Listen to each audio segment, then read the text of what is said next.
Welcome to Lorehammer, episode 24, the Ecclesiarchy.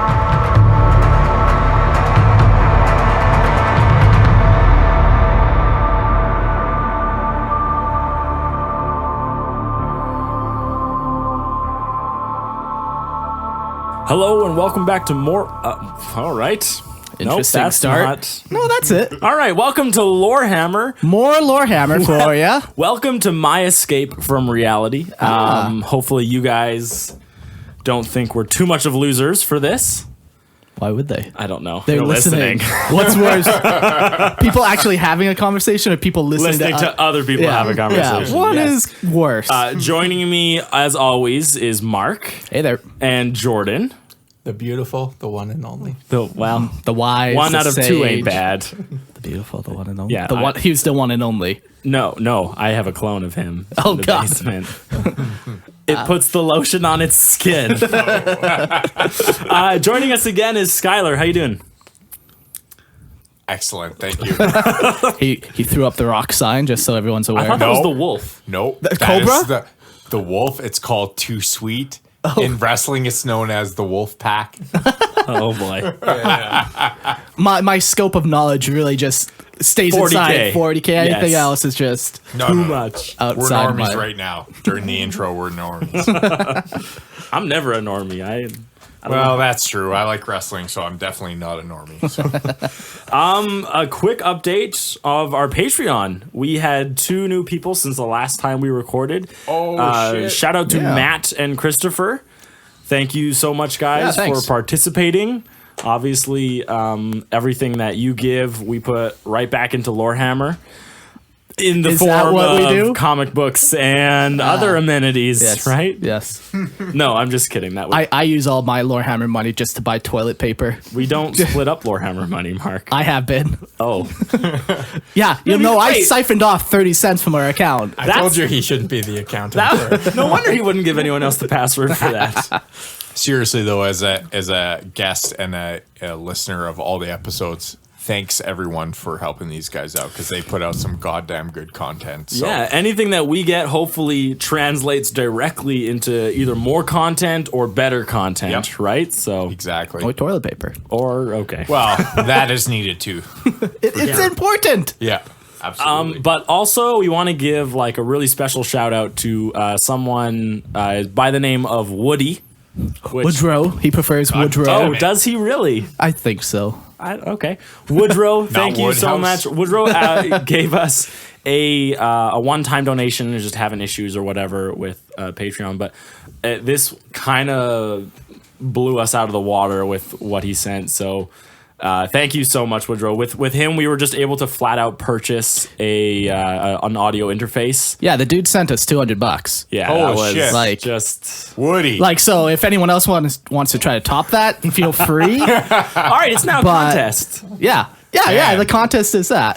God damn. Who can see if it's can we have Woody on as a guest via like Skype or something? we're talking about we're doing definitely that. in the works of trying to get some He's, mobile stuff. I want to He's- know this guy. I want to hear him. He's a cool guy. We actually played Minecraft the other night. Him, me, Oh, and a bunch shit, of other people. Minecraft! We Yeah, played. I was playing with him too. Yeah, we What, you killed the guys all Ender play Dragon. Minecraft too? I'm wait. not the only loser. What the hell? How am I just learning this We're now? all playing together. We can add you to the server if you want. Okay, wait. PC or Xbox? Oh, PC. Who plays on the Xbox? Why would you hate yourself? Skyler has it. What? Oh, No. I don't mind it on console. Okay, That's hang on. It is definitely good on console. Secondly, I had Minecraft on PC before you guys were even out of diapers. Okay. What? Thirdly, I can't recover my original purchase of Minecraft on the PC. And you can't fucking spend okay. another $20. So you would that would be never- absurd. Is it only 20? No, it's 30. It's like 30. Yeah, Oh, it's is it now? Yes. but I've Oh, spent okay, like yeah. 50 on Xbox One. You would version. never believe how many times Christian has purchased Fucking Christian. Minecraft. Oh, really? How many He worst. times? always forgets his username, and you have so much trouble recovering it. So he's like, I guess I gotta buy another like Minecraft. he's legitimately bought it like 5 times. Yes. Like, Like it is like- Isn't it just connected to your email though? Like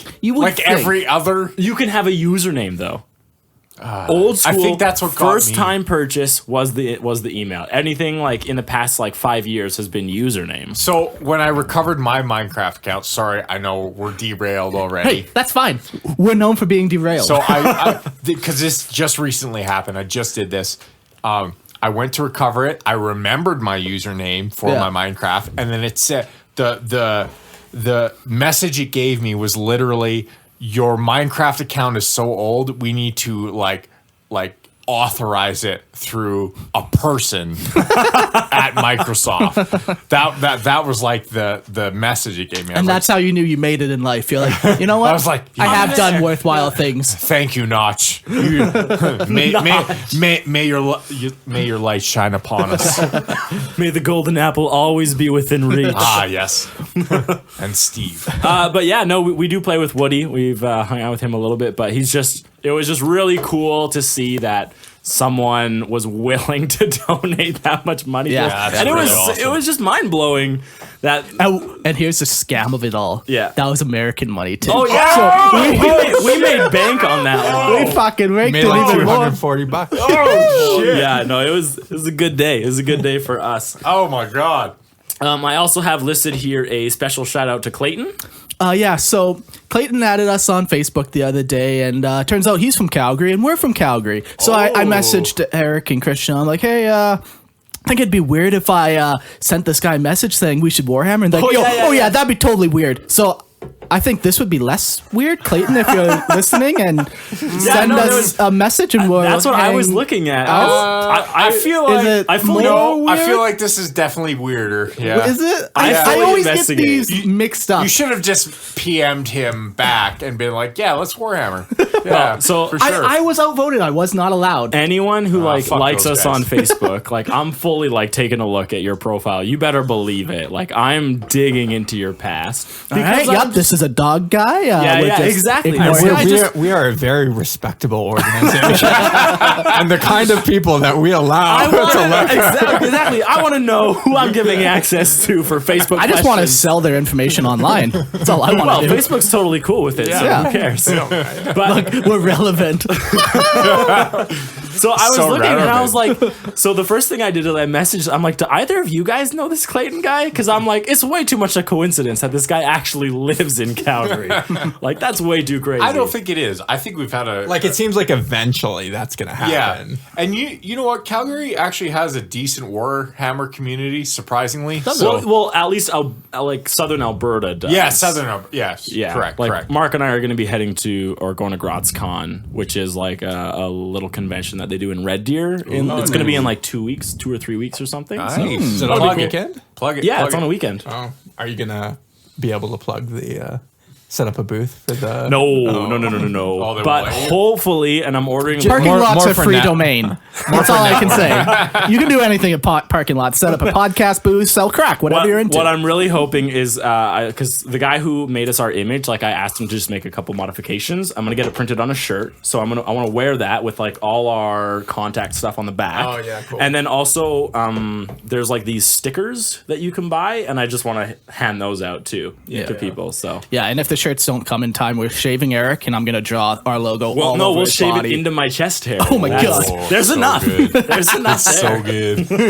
We'll just put the logo in there. But yeah, So basically, Clayton, if you hear this, when you hear this, message us. 'cause and we let's wanna- hang out. let's play some Otherwise, Warhammer. it'd be weird if we Okay. messaged you first. We literally play Warhammer every other Thursday in Mark's house. So just message us and we'll just invite you to Mark's house. It wouldn't be the weirdest thing he's done because he has literally gotten people from Craig's or Kijiji to join him in his garage. Yeah. Random people Yeah. in his house. It's definitely not weirder than No, weirder. it's than it would be completely weird safe. if anyone but me did it. Right, Yeah. exactly. If I was like, come play in my house, little boy, right? And Like, you didn't even give them a blowjob. Well, you know, that was not 40K related. That was just for fun.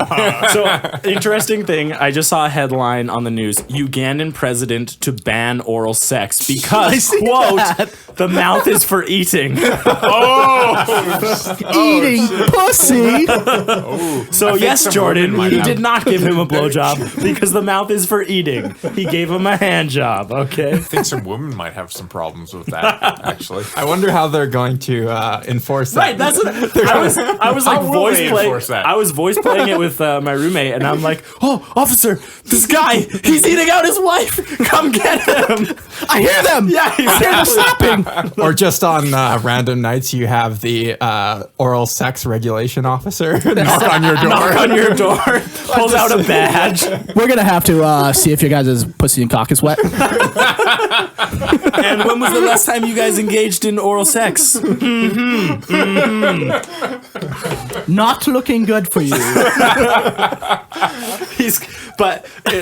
Instead of handcuffs, they put on like those S&M masks where they zip the mouth because you're not allowed to do it anymore. Unless it's two gay guys, then they put in a Chinese finger trap.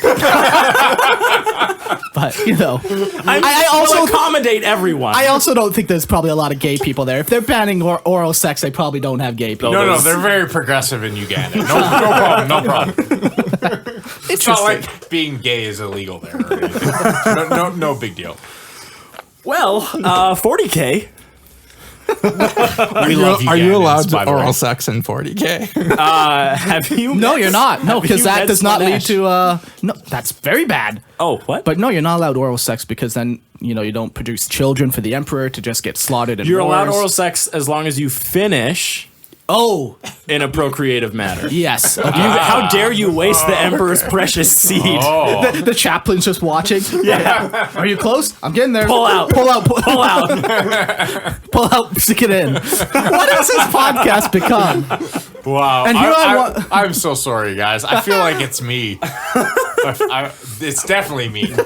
Your guys' last two podcasts were so orderly. I was like very, very, very proud and like impressed. it was Good thing it you was came and bound to derailed happen. this one. That's kind of what I like about having like different people on. Each one kind of brings their own flow. Yeah, different dynamic. Yeah. Well, that's okay because today I don't have to just talk to Eric. Okay. Well, thanks, Mark.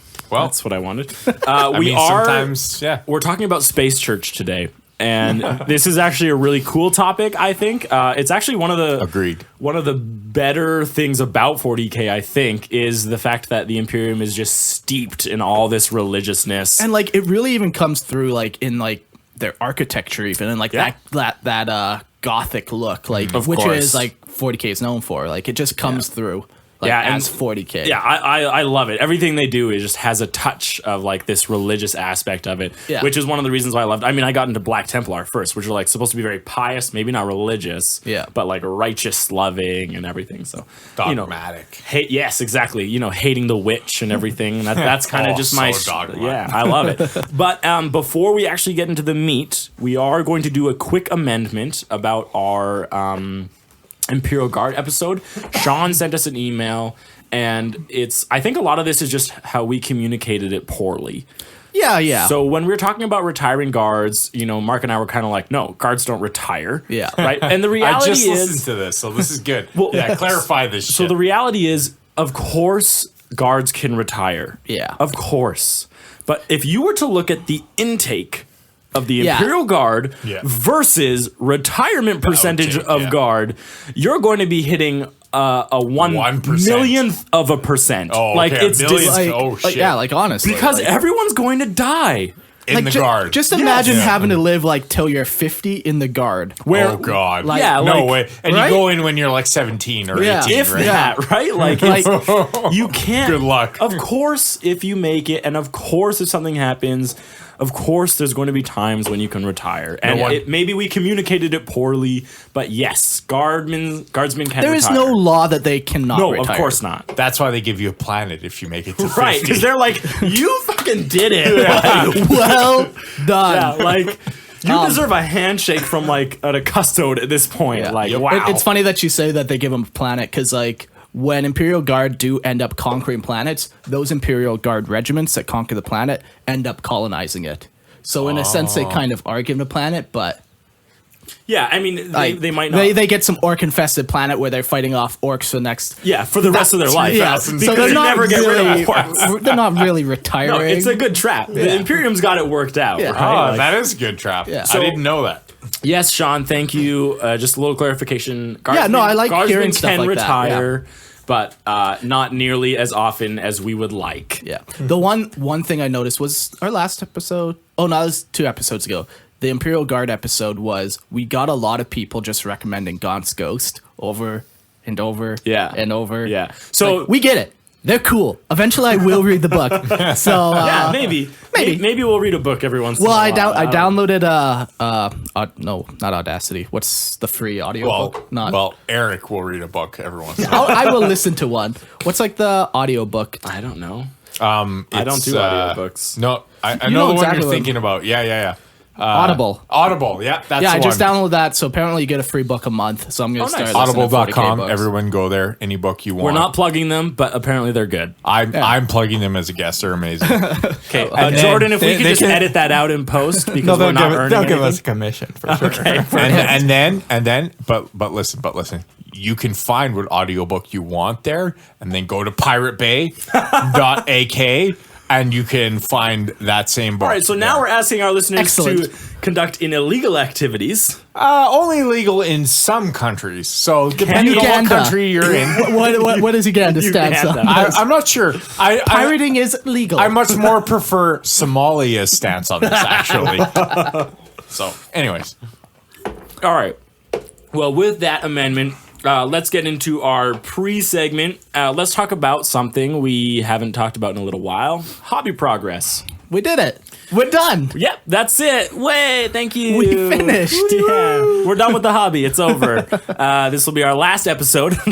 No. Oh. That's sad. That would be sad. Mark, where are you currently at with your hobby progress? What have you done recently? Well, thanks to the power of the internet, I was able to convince you to buy a box of Forge Bane with me.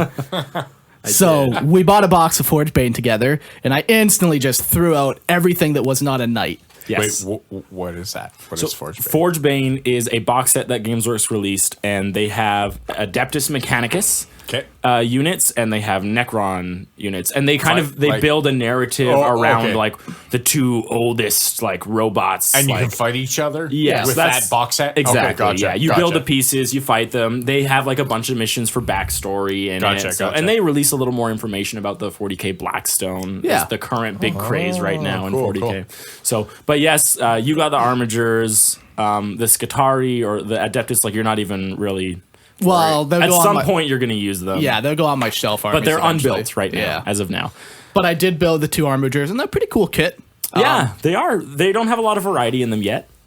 No, but the one thing I do appreciate is so if you buy an Imperial Knight, their leg pose is static. So when I have 9 Imperial Knights, they all have the same leg pose. Yeah, and all you can do is swivel the body yeah. on the legs. And you can make them look different. Like Christian didn't know that. Like, oh, that's all the same leg pose because you can make them look different. Sure, like, you add armor plates and put stuff and on. even just you swivel it. But so that one, there's no flexibility. Then I got a bunch of Forge World Knights where their legs are literally like you even do their pistons. Their pistons have like different heights that you can do, and you can do totally completely customized legs.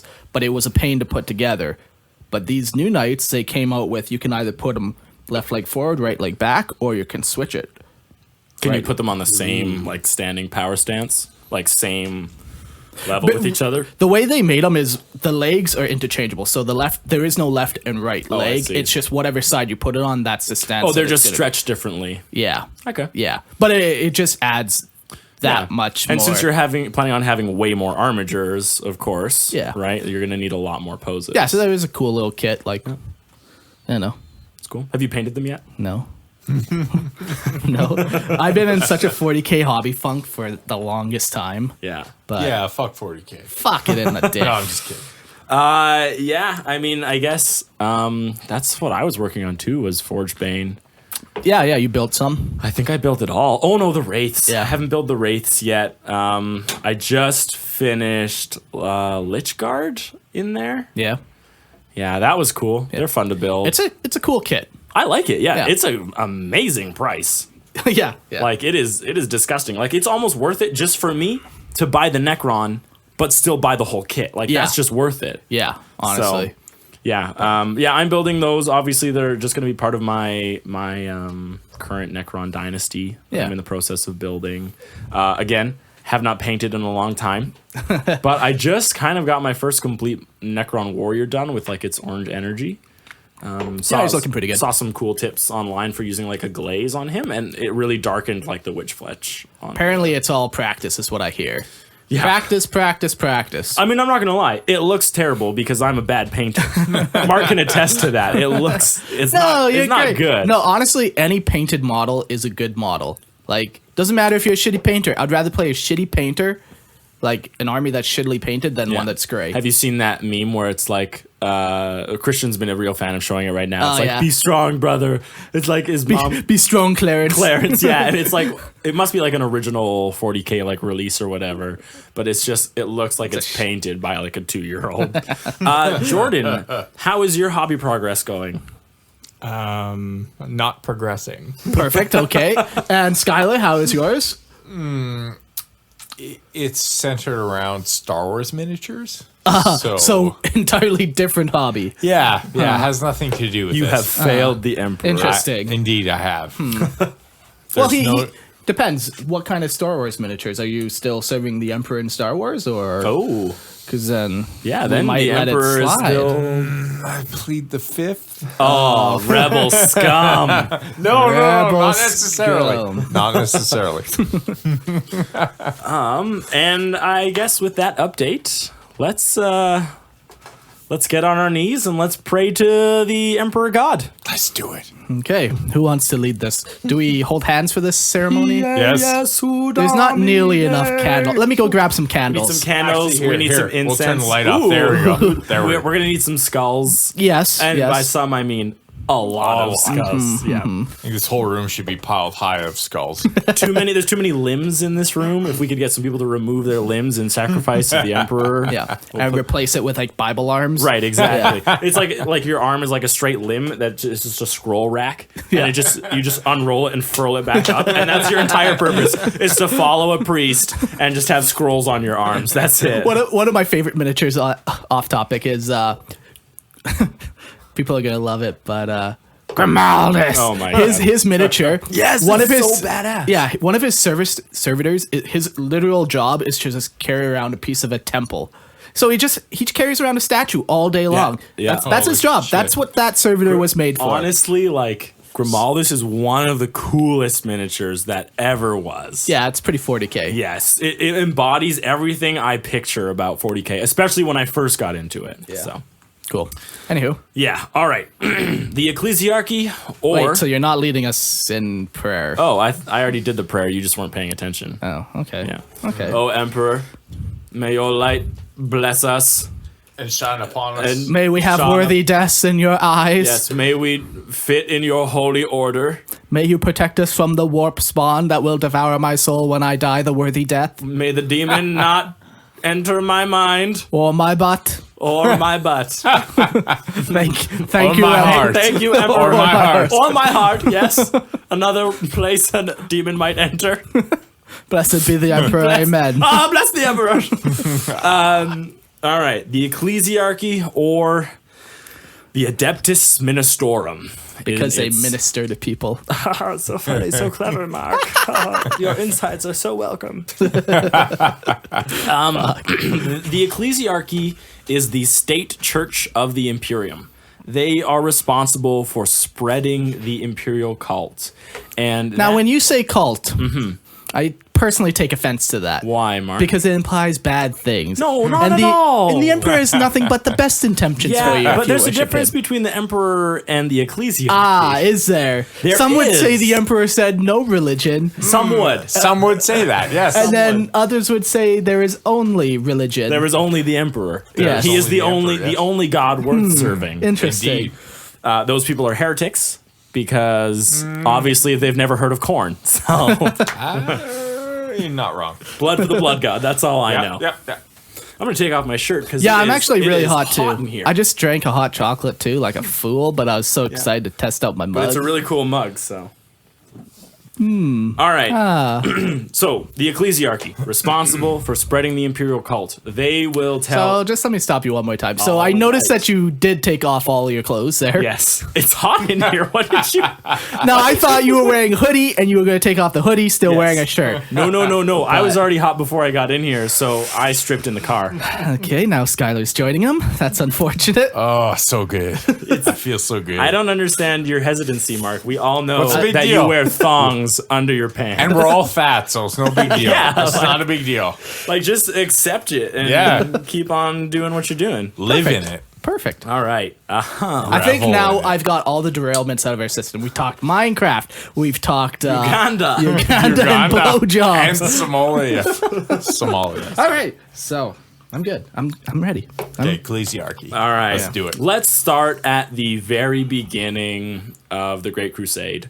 There is no religion. Yeah, The emperor has specifically said, like, do not worship anything. No damn religion. That's what he said. Yeah. what is that? Literally accent? said that.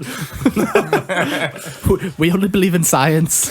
Only science. I mean, that's pretty much what he did, right? Yeah, He's like, he went literally from world to world, like purging every religion. And what would be the reason for that? Because religion is just bad. Like, But not only that, there's like, when I think of it, there's also the it's also fake.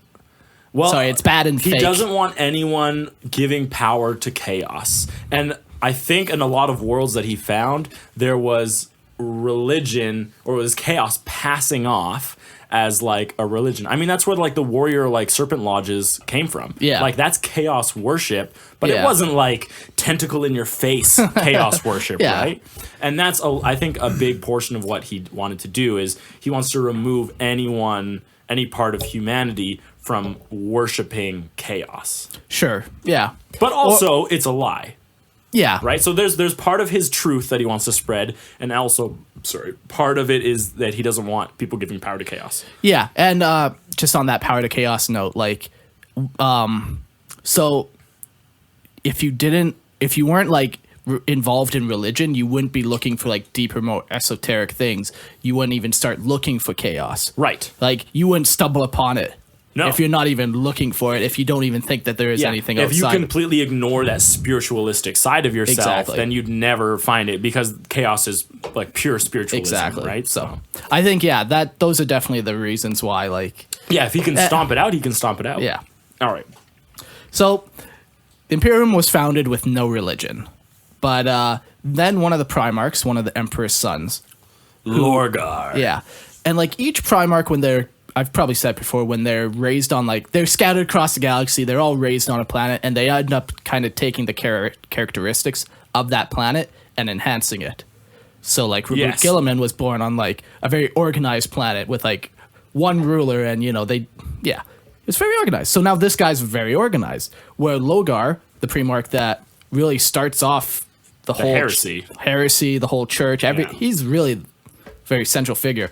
He crash landed on a planet that was heavily involved in like religion, But like every religion. yeah, and like it was just super ceremonial and super like follow your spiritual truth type thing. Right. It was like free. Yeah, So every free. single thing, aspect of his life Yeah. would have had some touch Yeah. of like a spiritualism or a religious aspect. Yeah, So but one that's of- how he grew up. Yeah, and one of the main religions on that planet was that at some point in time, a god would ascend from the skies from Terra and like redeem them. From Terra?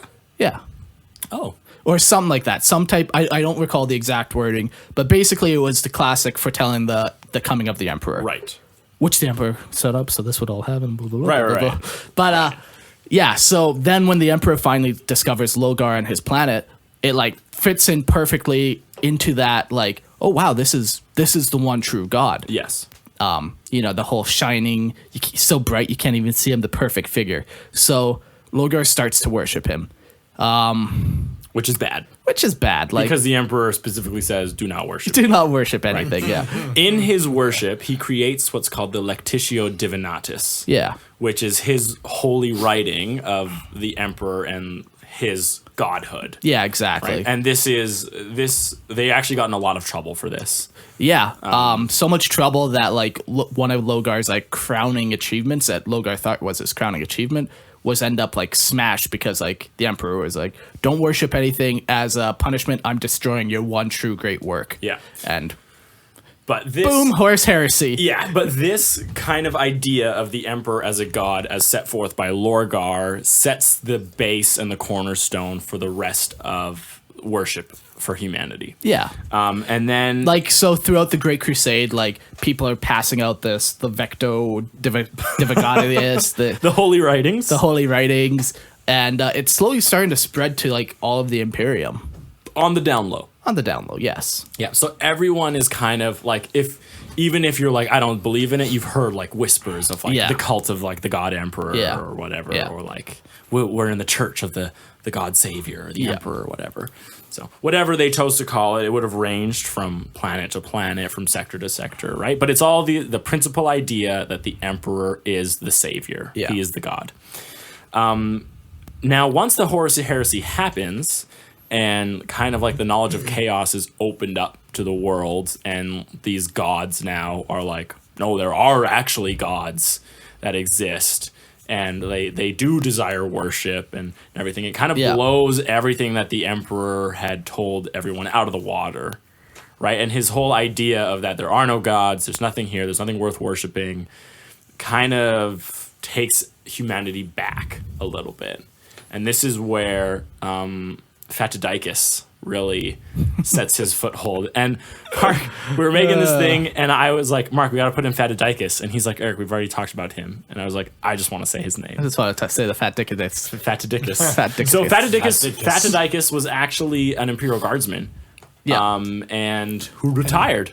Yeah, yeah. Wow. Well, Yes, so Did he get a world too after he No, retired? No, but he got something much better. Yeah. He became the father of the Ecclesiarchy. yeah. But in his time, it was not called the Ecclesiarchy. It was called The Temple of the Savior Emperor. yeah. And basically, It was a cult. Fatidicus, he fought on Terra during like the great battle like between Horus and the Emperor, and he survived. And then So he's like, already a really prominent figure, especially in the Guardsmen. yeah. And then like he knows too, like, oh, the Emperor is dead, but he's like still alive, and like he won and saved us, and like without him, like we would have fallen to Horus. So Yes. that's kind of a little bit about him. So that's kind of like why he worships the Emperor a little bit. Just because like he was there, like not that he actually seen Horus and the Emperor Yeah, fight, no. but like he was saved by the Emperor, Yeah, by the Emperor's sacrifice. of course. So he kind of has like that firsthand knowledge of it. So after the Horus Heresy, so the Emperor is now interred on the Golden Throne, there are cults of the Emperor that blow up all through the galaxy. Yeah. So this is where like the Lectitio Divinitatis really like blows up in Yeah. humanity's hearts. 'Cause Because it- now they're like, oh my gosh, like our Emperor is now saving us from Terra, right? He's constantly keeping chaos at bay. And he's- Yeah, because I don't imagine that the common people would know about the warp, but No, I would say no. but still, yeah, there is definitely that saving from that, like the evils of the world or the course. evils of the galaxy. Yes, that he is like he's sacrificing himself for us, right? Yeah. Humanity also always loves that idea of someone self-sacrificing. Yeah. Of course. But No one likes to do it, but No one likes to be the responsible one. but so he creates this one of many cults, but he has the advantage. Skyler had a couple too many drinks. No, it's So he has the advantage of not only being on Terra, but having been involved in that battle. yeah. So his church, as of M32, it's 2/3 of the Imperium is actually following his teaching in Yeah. this Imperial cult. Yeah, so I'd imagine, like, there's really not a bunch of detail on him, but I'd imagine, like, he's very charismatic and, like, Well, saying exactly what people need to hear. of and, course, but like, not only that, but also a fervent believer, Yeah, right? yeah. Passionate about it, Yeah. right? And that sways a lot of people. Like Yeah. if you feel it strong enough, other people pick up on that, right? Yeah. So they, that's kind of the creation and the cornerstone of the church in the Imperium. and it's called the Temple of the Savior Emperor. So after you have that cornerstone built, the church kind of just slowly gains power, right? Yeah, like- slowly gains influence in the hearts of the people. Yeah. It becomes so ingrained in like the day-to-day working that it's now an actual part of the Imperium. Yeah. Yeah, and it's just like over thousands of years, like slowly it just gets the myth, it becomes more mythical, right? Like, so it's just that much easier to believe in, and like, yeah, it just gets built onto, and it slowly becomes what it is not supposed to be. Right, exactly. Whereas even before, probably when like Fatidicus like set it up, it was like the emperor like protects us, and that's like all we need to know. Yeah, Like, we just need to constantly be reminded that the emperor is protecting us, right? And it has evolved to the point of like where they really go Breaking Bad on us, right? Like for like 4,000 years they've had to like really more than that, 6,000 years. Yeah, to like add different ceremonies and like. Oh yeah, becomes very this is a ritualistic. proper way to pray. Where before it was just like, oh, just say the emperor protects and he'll protect you, you know? Right, yeah. So, So as anything, it just gets carried away rather quickly by humans. power corrupts, and absolute power corrupts absolutely. Holy fuck, did you just make that up? True. I made it up right now. profound, That's Eric. me. Come on, preach it, brother. You can quote me Preach it. for saying that. You miss 100% of the quotes that you never say. So that's what I always Dropping say. knowledge bombs on us. Oh shit! So let's. Too much truth. You need to start like an inspirational quote Twitter. I'm just scared that I'll just become a meme. Look at this loser. Let's jump forward about 4,000 years. So the church has just been growing in influence and power for 4,000 years, which obviously the Administratum does not like. The Administratum being the High Lords of Terra, responsible for the overview of the day-to-day running of the Imperium. So here's where kind of the Ecclesiarchy sits as of M36. Humanity grew to believe that the Ecclesiarchy speaks the word of the emperor, which they do not. No. And even like the No. Ecclesiarchy, like they know, like, yeah, like we don't speak the word of the emperor. Yeah. Right. We're just like the church. Yeah. Right. We're just like guiding people, but they don't do anything to dissuade that thought out of anyone. Absolutely. And whether it's due to malice intentions right now, it's hard to say. Sure. But It's easier to control if people ascribe that to you, right? Yeah. And the church wants money and power. yeah. Surprise, surprise. So they even grew in enough power to the point of where the High Lords of Terra, were listening to the Ecclesiarchy. Like they are taking their orders and very strong suggestions from the Ecclesiarchy, which means that they were like the true leaders of the Imperium. Yeah. Right? If a High Lord of Terra is responsible for all commerce and you're the one speaking into his ear, well, you get to pick. What the trade lines are and what the taxes and the levies are, right? Yeah. So they're Which really went against two other main like branches of the Imperium, the Mechanicum and Space Marines. Because like the Mechanicum, we just talked about them. Like they're not part of the Imperium, but now the church is imposing like tithes on the Mechanicum, or at least trying to.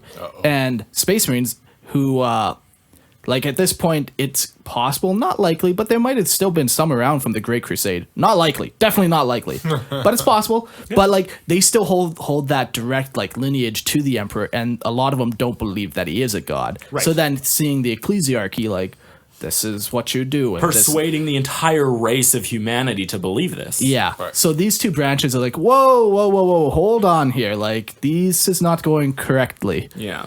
And that's But when they don't really take a direct role. No, but they end up taking more of a political role. It's not like they come to blows right now, but they end up doing some political maneuverings, or who knows how exactly. I don't think it's very clearly stated, but somehow they end up taking back the Administratum to the point where the Ecclesiarchy ends up leaving their homeworld Terra, and they end up settling on Orphean 7 or Ophelia. 7. Yeah. Like, so basically they're just like, you know what, you can have your Administratum. We're going to go set up shop over here, and we're going to run things the way we want to run things from over here. Yeah, so the Administratum were like the puppets, and Yeah. then all of a sudden the Adeptus Mechanicus and the Space Marines come to give them backbone. Yeah. And then the Administratum's like, hey, wait a second, yeah, like, you're not supposed to tell us what to do. And then the Ecclesiarchy's like, oh, our sham is up. So, Yeah, essentially. right, like, they're like, oh no, like, we've been found. So they leave Terra, because that's where the seat of the Administratum is, right? That's where they hold their biggest power. And now they finally got some fight in them. Right. Yeah. So they're like, it's not worth it. Yeah. So they go to Ophelia 7, which is the third richest planet Yeah. in the Imperium. Yeah, so Ecclesiarch Benedin the Fourth ends up taking them to Ophelion. And yeah, that is the key. It is the third wealthiest planet in the Imperium. Behind Terra and Mars. Yeah. So Ophelia 7, that's a pretty big name when it comes to like wealth and riches. So, as we've kind of previously stated, the Ecclesiarch's like, well, might as well take all their money. Right? Might as well gain some power and wealth. Yeah. Right? It's what we're good at. Might as well do that. Well, we're providing a service. What else course. is the church good for, really? Exactly. So one of the first things they decided on doing with their money, they're like, you know what? We got trillions and trillions of dollars. We gotta burn some of it, or at least Trillions. Wow. or at least make a building big enough to hold it all. Right, exactly. We're like, we need to show the people that we're here. Yes. And we're here to stay. Yeah. You know? You know what? I'll just drop some plans real quick here. Great. I'm just gonna drop a plans for I don't know. How does Sure. 90,000 square miles sound to you? A temple That that is. sounds perfect. You know what? I was thinking, let's go 2,000 miles up. You but know what? on I hear what second you're saying. thought- I hear what you're saying. Yes. Now hear me out. Okay. What if we double that? let me crunch some numbers. Yes, it's doable. Okay. Oh, Perfect. They literally build a palace 4,000 miles into the sky. And Holy shit. 90,000 square miles around. So it's like we did some research. Like, what was space? 64 miles. Space on Earth is How 64 many blocks miles in up. Minecraft would that be? Calculating. World height is 120 blocks. I'm just saying. So, like, the thing about space that we were looking at, because we're like, that's crazy high. Like, Yeah. it is high. That's where space, like spy satellites, orbit the Earth at It's between 4 to s- 46. 6,000 and 1,200 miles. Was it that much? I thought the No, one sorry, we found. 600 to 1,200. No. I thought it was 4,000 to 6,000. Yeah, That's- that sounds like a yeah. lot. Yeah. 12,000 miles? No. 400 to Oh, 600. 1,200. No. It was 600 to 1,200 is miles. Oh, okay, That's for yeah. spy satellites. Regular satellites, though, orbit at 4,000 to 6,000. Oh, okay, yeah. So a spy satellite has to be much closer for Yeah. imaging. And but this on- thing, like, is... Like, space is at 64 miles above. Like, you couldn't open a window past 64 miles. But you know on there's this- windows. Right, of course. There's grand stained glass and like For all of you flat earthers, this is how you would find out. You could see the shit. curvature. You would be able to see the curvature of the planet by staying in a Hashtag building. triggered. Like, it's so high. it's wild. So they just quickly built that thing. They're like, you know So what? that's their temple. That's like their seat of power Yeah. in the shit. galaxy. Yeah. Of course it's big. It's the Ecclesiarchy. Yeah, but like just that imagery, like it's so. Just imagine that building. Like not only that, it's in. You would see, like, if you're going to the planet, you are going to the planet. You're like, what is that massive like sticking out of the How planet? does it not affect the rotation of that planet? It's Clearly, really- you've never heard of science. They don't care. Apparently. They don't care. Apparently. They're like, oh, it's melting all the ice caps. Okay, more water for our fountains in our 90,000 square foot compound. No, square mile. Square mile. Square mile compound. Gosh, it's too much. To me, it's just the right amount.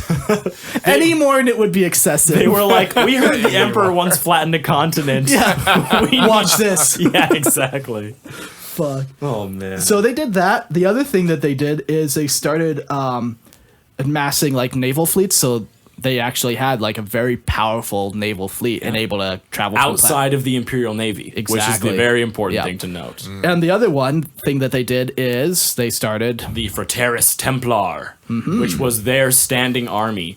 And what's more dangerous than an army? Well, it's an army with a pious and zealous background. With the ability to travel. Right, with an imperial, with a navy that is under the same command, right? That's one of the whole reasons that they split the Navy and the Guard, is so that they weren't under the same command. Yeah, exactly. And the church is like, fuck that, we'll do it. Check out this palace. You think I give a fuck? Yeah, exactly. Jeez. So yes, they created their Navy, so now they have their transportation, and they created their army. Now they have their men-at-arms. Yeah, and they continue to grow in power, and basically anyone that doesn't pay tithes, which they're increasing day by day. So they send out a message to planets like, oh yeah, your tithes are at 10%. So then like the ships come to collect and like, where's our 15%?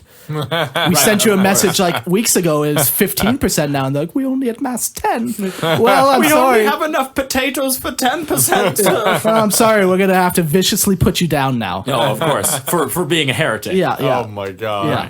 It's the only way the church knows how to function in 40K. Of course. But yeah, this continues for a very long time. Yeah. Not in the grand scheme of things, but for us, for 300 years, the seat of power is on Ophelia 7, and they continue to just tithe and gain money. Take and take. Well, no, Mark, how dare you? Extort. How dare you? Yes, that's a Extort. better They way. continue yes. to accept the willing donations of the humans. No, tithing is theft. Oh shit! No more than taxation is. Who's gonna build the roads, Jordan? Who will build the Who's gonna build the space roads? But honestly, they continue to gain like disgusting amounts of money. It really, like, because there's so much money, like politically, you want the Ecclesiarch on your side, right? Because if anyone's gonna help you fund your campaign to win a planet's voting or whatever, the Ecclesiarchy can help you do it. If you Yeah. have the church's backing, that's good, right? So really, like, they're here. Yeah. And they're massive now. They're just gaining power and money. But 300 years after they move, the Ecclesiarch at that time... Fun quick fact. Yeah. So it didn't take him long to build that 90,000 square mile temple. like... Because from the time that they settled on Orpheon 7, Ophelia. Orphan 7, Okay. it has no name. That's why it's to me, it has not. Only 300 years You is. can't say the name doesn't mean it doesn't have a name. Language is all just noises we make with our mouth. If you I don't understand want to the think about that intent too of my hard because it'll break conversation, me. it's fine. It's all just mouth noises. It only took them 300 years. Yeah. So they would have had that palace built in 300 years, Oh. if not way sooner. Way sooner. Yeah. Do you know how many people died in giving their life to this temple? Right? Like, You know all those skulls built into the wall? Yeah, those are real skulls of people who have died. Of course. How dare they use fake skulls? That Obviously. would be an affront to the emperor. Anyways, so yes, they would have had that temple for a long time. Sorry. I will never mention that temple again. It's all right. It's massive. It's massive. It's Didn't even take them 300 years. No. Ecclesiarch Gregor the 11th. So after 300 years they moved. This guy, as soon as he's voted in, the very first command that he said is, "We're going back to Terra." Because there's only one palace bigger. Right, and it's the Imperial Palace. Yeah, and he's got a little palace envy. Exactly. Some people call it phallus envy. He calls it palace Yeah. envy. That's all. But so honestly, Phallus envy. like the Imperial Gaiety. Palace is the only thing bigger than this. And he's like, look, if the power is on Terra, that's where the Ecclesiarchy belongs. Yeah. And he's like, that's where I belong too. It took them 12 years to move the Ecclesiarchy from Ophelia 7 to Terra. Yeah. Now, here's an interesting thing about the state of affairs of the Ecclesiarchy in this move. Yes. It put them broke.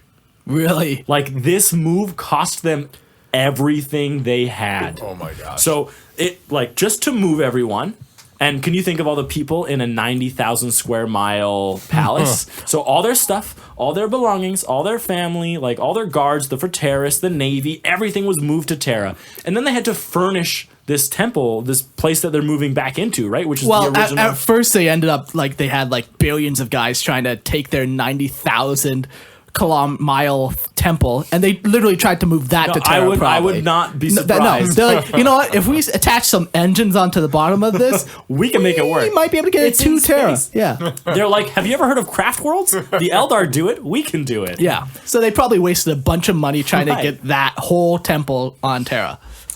And despite how much we like to joke about how they're like exorbitant and they go above in their ties, this is where the crunch really starts to get felt by the layman. Yeah, because now the Ecclesiarchy is flat out broke. They have no more money. Yeah. They've successfully moved to Terra, but now they're flat out broke. And a big part of them is that they had wealth, because wealth equals power. Yeah. Right? So now they're like, well, shit, like we're so used to being this all-powerful, all-wealthy thing, like we need that status back. Yeah. So they put more taxes and more levies, more tithes, they accept more offerings, and it just buckles the weight of people who have been like oppressed by these heavy taxers for the past 4,000 years. Yeah. Right? But on the plus side, they build some massive monuments. Oh. They build statues. Yes. And they have palaces. Yeah. So And space roads. and yes, and those. well, who will build them, Jordan, if not the church, okay? Yes. I just got to say, the writers of 40K really know their Catholic Church history pretty well. Like If so you've ever Definitely. wondered where the similarity comes from, yeah. take a look at the Vatican City. Christian will always pull on me like very obscure references, like, oh yeah, this chapter draws from this, where this guy did this and this. Well, and that's a this. Lutz maneuver. Yeah, like he's very intelligent and knows a lot like of history. So Sometimes. he's learned. I'm just kidding. He's a smart guy. I just want him to hear that. That's all. So like you always pull out like these obscure references. I'm like, man, guy, maybe not everything's connected, but this is definitely directly. No. This is the one time I'll say, yeah, no, this is the Roman Catholic Church. Let me tell you how the Vostroyans are Russian soldiers. Yeah, like yeah, okay, I see how they have. Let me some tell you how the inspiration Tau are Japanese. there. You just broke me. But yes, you can, if you haven't gotten the connection yet, I don't know, maybe grow up a little because you're probably 6 or something. That or they're in the Roman Catholic Church. When they can't see it. They're blind. Why could King Arthur and his men not see the mountain peak that they're looking for? Why? Their Because they helmet were visor standing was on down. it. Oh shit! Did you make that up yourself? Knowledge. No. Not as good as your other quotes that you've done today. It's all right. I'm working on it. I'm working on it. Tweak that one a bit. Yeah, you We'll, definitely have better we'll ones. revisit it. Don't worry. So, So people rebel. of course, because You know, you get taxed not 90% of your salary now. Not only are they being taxed, but whereas before they might have felt good about their taxes, now they're just going to like monuments, statues, palaces, things that aren't benefiting the people. Yeah. Right? Whereas before you could have felt good, maybe like, hey, now another missionary is in your area spreading the word. Now it's just straight up like, we're corrupt already. Yeah. So we're just going to use it for bigger, shinier things. Yeah, exactly. And people can only take so much. Yeah. Well, at least they're creating jobs, right? Jobs that don't pay. Hashtag Yeah. Pansian. Jobs that you give your wages back because it's all a tithe to the emperor.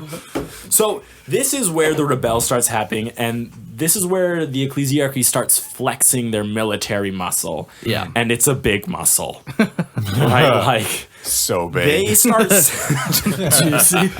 Oh man, if only I could touch that muscle. All right. Mark? So the Ecclesiarchy starts sending the Frateris Templar, which is their standing army, and they start executing high-ranking officials with their reason as heretics. Yeah. And probably the only thing these quote-unquote heretics did was say, we can't give you 120% of our wages. We don't make that We much. can't, because that's impossible. Right? And so You can as, take a bank loan. like from the bank of the emperor. Like, but honestly, How many like, thrones? How many? yeah, like it's so much to where these planets are saying like we cannot afford these taxes that you give, and the Ecclesiarchy is like, I don't care. Yeah. Like we're the church. We're providing you a service. Right, exactly. That you We're have doing to this pay for you. Who will build the space roads if not us? That's what they're saying. Oh, boy. But yeah, they send their Frateris Templar, but they also send the Office Assassinorium. Yeah. So they're also sending just straight up assassins. Yeah, like sometimes you just gotta kill somebody quietly. Other times you need to and then you really put show in someone who's Yeah. more sympathetic towards Yeah. the church because they had so much damn power Yeah. at this point. And it almost feels to me like they were way more involved in the day-to-day working of humanity than the administratum ever was. Probably, yeah. Right? And a lot of that is going to Yeah. have to do with, and when we go through like the rankings of like their organization, you will see it goes all the way down to like a preacher or missionary who's responsible for a small group of people. Yeah. And this person reports to this person who reports to that. And it goes all the way up to the head. Yeah, where the administratum, it's a little more, it's way more convoluted, I think. Where It is. there is not that direct, like, To me, the administratum kind of ends at a planetary level. Yeah, Right? And because then exactly. they're like, oh, the planet is your responsibility. Yeah. You just have to meet these yeah. quotas. And some might not even, like, some planets might not even respond to the administratum. Right. And they're not even like heretics for it. It's just like, just some backwater world, let them do what they're going to do. Exactly. They don't offer anything crazy. So Yeah. why should we care? Yeah. Whereas the ecclesiarchy is like, no. Like under the guise of and you know what? There's Of probably helping! there are probably some who fully believe in their mission, Yeah. right? But the true purpose is everyone needs to give us their money, right? Of course. So, Of course. any who disobey the Templars and by consequence the ecclesiarchy are deemed heretics and executed at this point. So Yeah. this muscle Excellent. is really starting to flex. Yeah. But there's all this instability in the leadership of the ecclesiarchy. It's changing a lot. The Well, cardinals everyone is probably fighting for that next position Of up. course. And that's And where then- that instability comes and then from. that person gets assassinated Yeah. or dies an unfortunate death because someone else wants that role. What do they call it Well, when it you also shoot be- yourself in the back of the head twice? What's that? I know what that's a question. It's called Suicide? twice though when you shoot yourself In the back of the head twice. Suicide. Or at least that's what the police would have you believe. Suicide. Yeah, with a shotgun. Yeah, exactly. with a shotgun. Yes, twice. Yeah, I'm sure a lot of that's happening. Ecclesiarch Magoris was found committed suicide. Someone whispers like, how? Like, he literally shot himself 10 times in the back. Here is this note that he wrote. Yeah. He could not read or write. He was a man of faith. He was completely blind and had no hands. That's pretty much what I picture happening in this like this crazy instability, and all one leader wants to do to the next is just get money and power. Yeah. So what happens now? Now this I'm kind of leaping to the conclusion, but warp storms end up breaking across the entire Imperium. So that is a fact. But I'm sure the reason why is all this like manipulating backstory or like backstabbing, like all this emotion that's going into the church is like Yeah, slowly probably all the building- corruption is Yeah, just exactly. like feeding into the warp. Exactly, Yeah. where it eventually just starts to create warp storms across the entire galaxy. And yeah, that's never fun. No, never fun. Especially because what happens with warp storms is you cut off communication. Communication, transportation, trade routes, everything. Like when those space roads, yeah, gone. Gone. Gone. All the money that the ecclesiarchy said they're putting to space roads. What's the point now? It's all gone. Yeah. So that's roads. yeah. That happens to kind of isolate planets from each other. So now if the administratum wanted to like set some boundaries or whatever, it's too late. Right? Yeah. And this kind of gives the ecclesiarchy a chance they need to consolidate their power away from the administratum. So the ecclesiarchy already has a touch on every planet. Yeah. Right? They already have their preachers and their missionaries and their deacons or whatever. And so this is where they're like, well, the administratum isn't going to help you because they can't get to you. Yeah, but I'm guess all what? that's here. Exactly. I'm here and the emperor will always protect you. Just give us your tithes. Right. Right? What- So What's that? How much did you say I had to give you? it's fine. Just 60% of what you make Only 60. Okay. after your imperial taxes. That doesn't seem that bad. And tell me of these services. Before. Tell me these services that you're going to be Do providing you me. value your soul, my son? Roughly, not I will fully. make sure your soul Roughly. is protected by the emperor forever times. For 60%. Okay, I'll do that. Yeah, exactly. And Next- if you don't, there's a big strong guy behind me, and he'll break your kneecaps. But this is where their abuse towards like the individual grows, right? They start to really with like public burnings and Yeah. executions.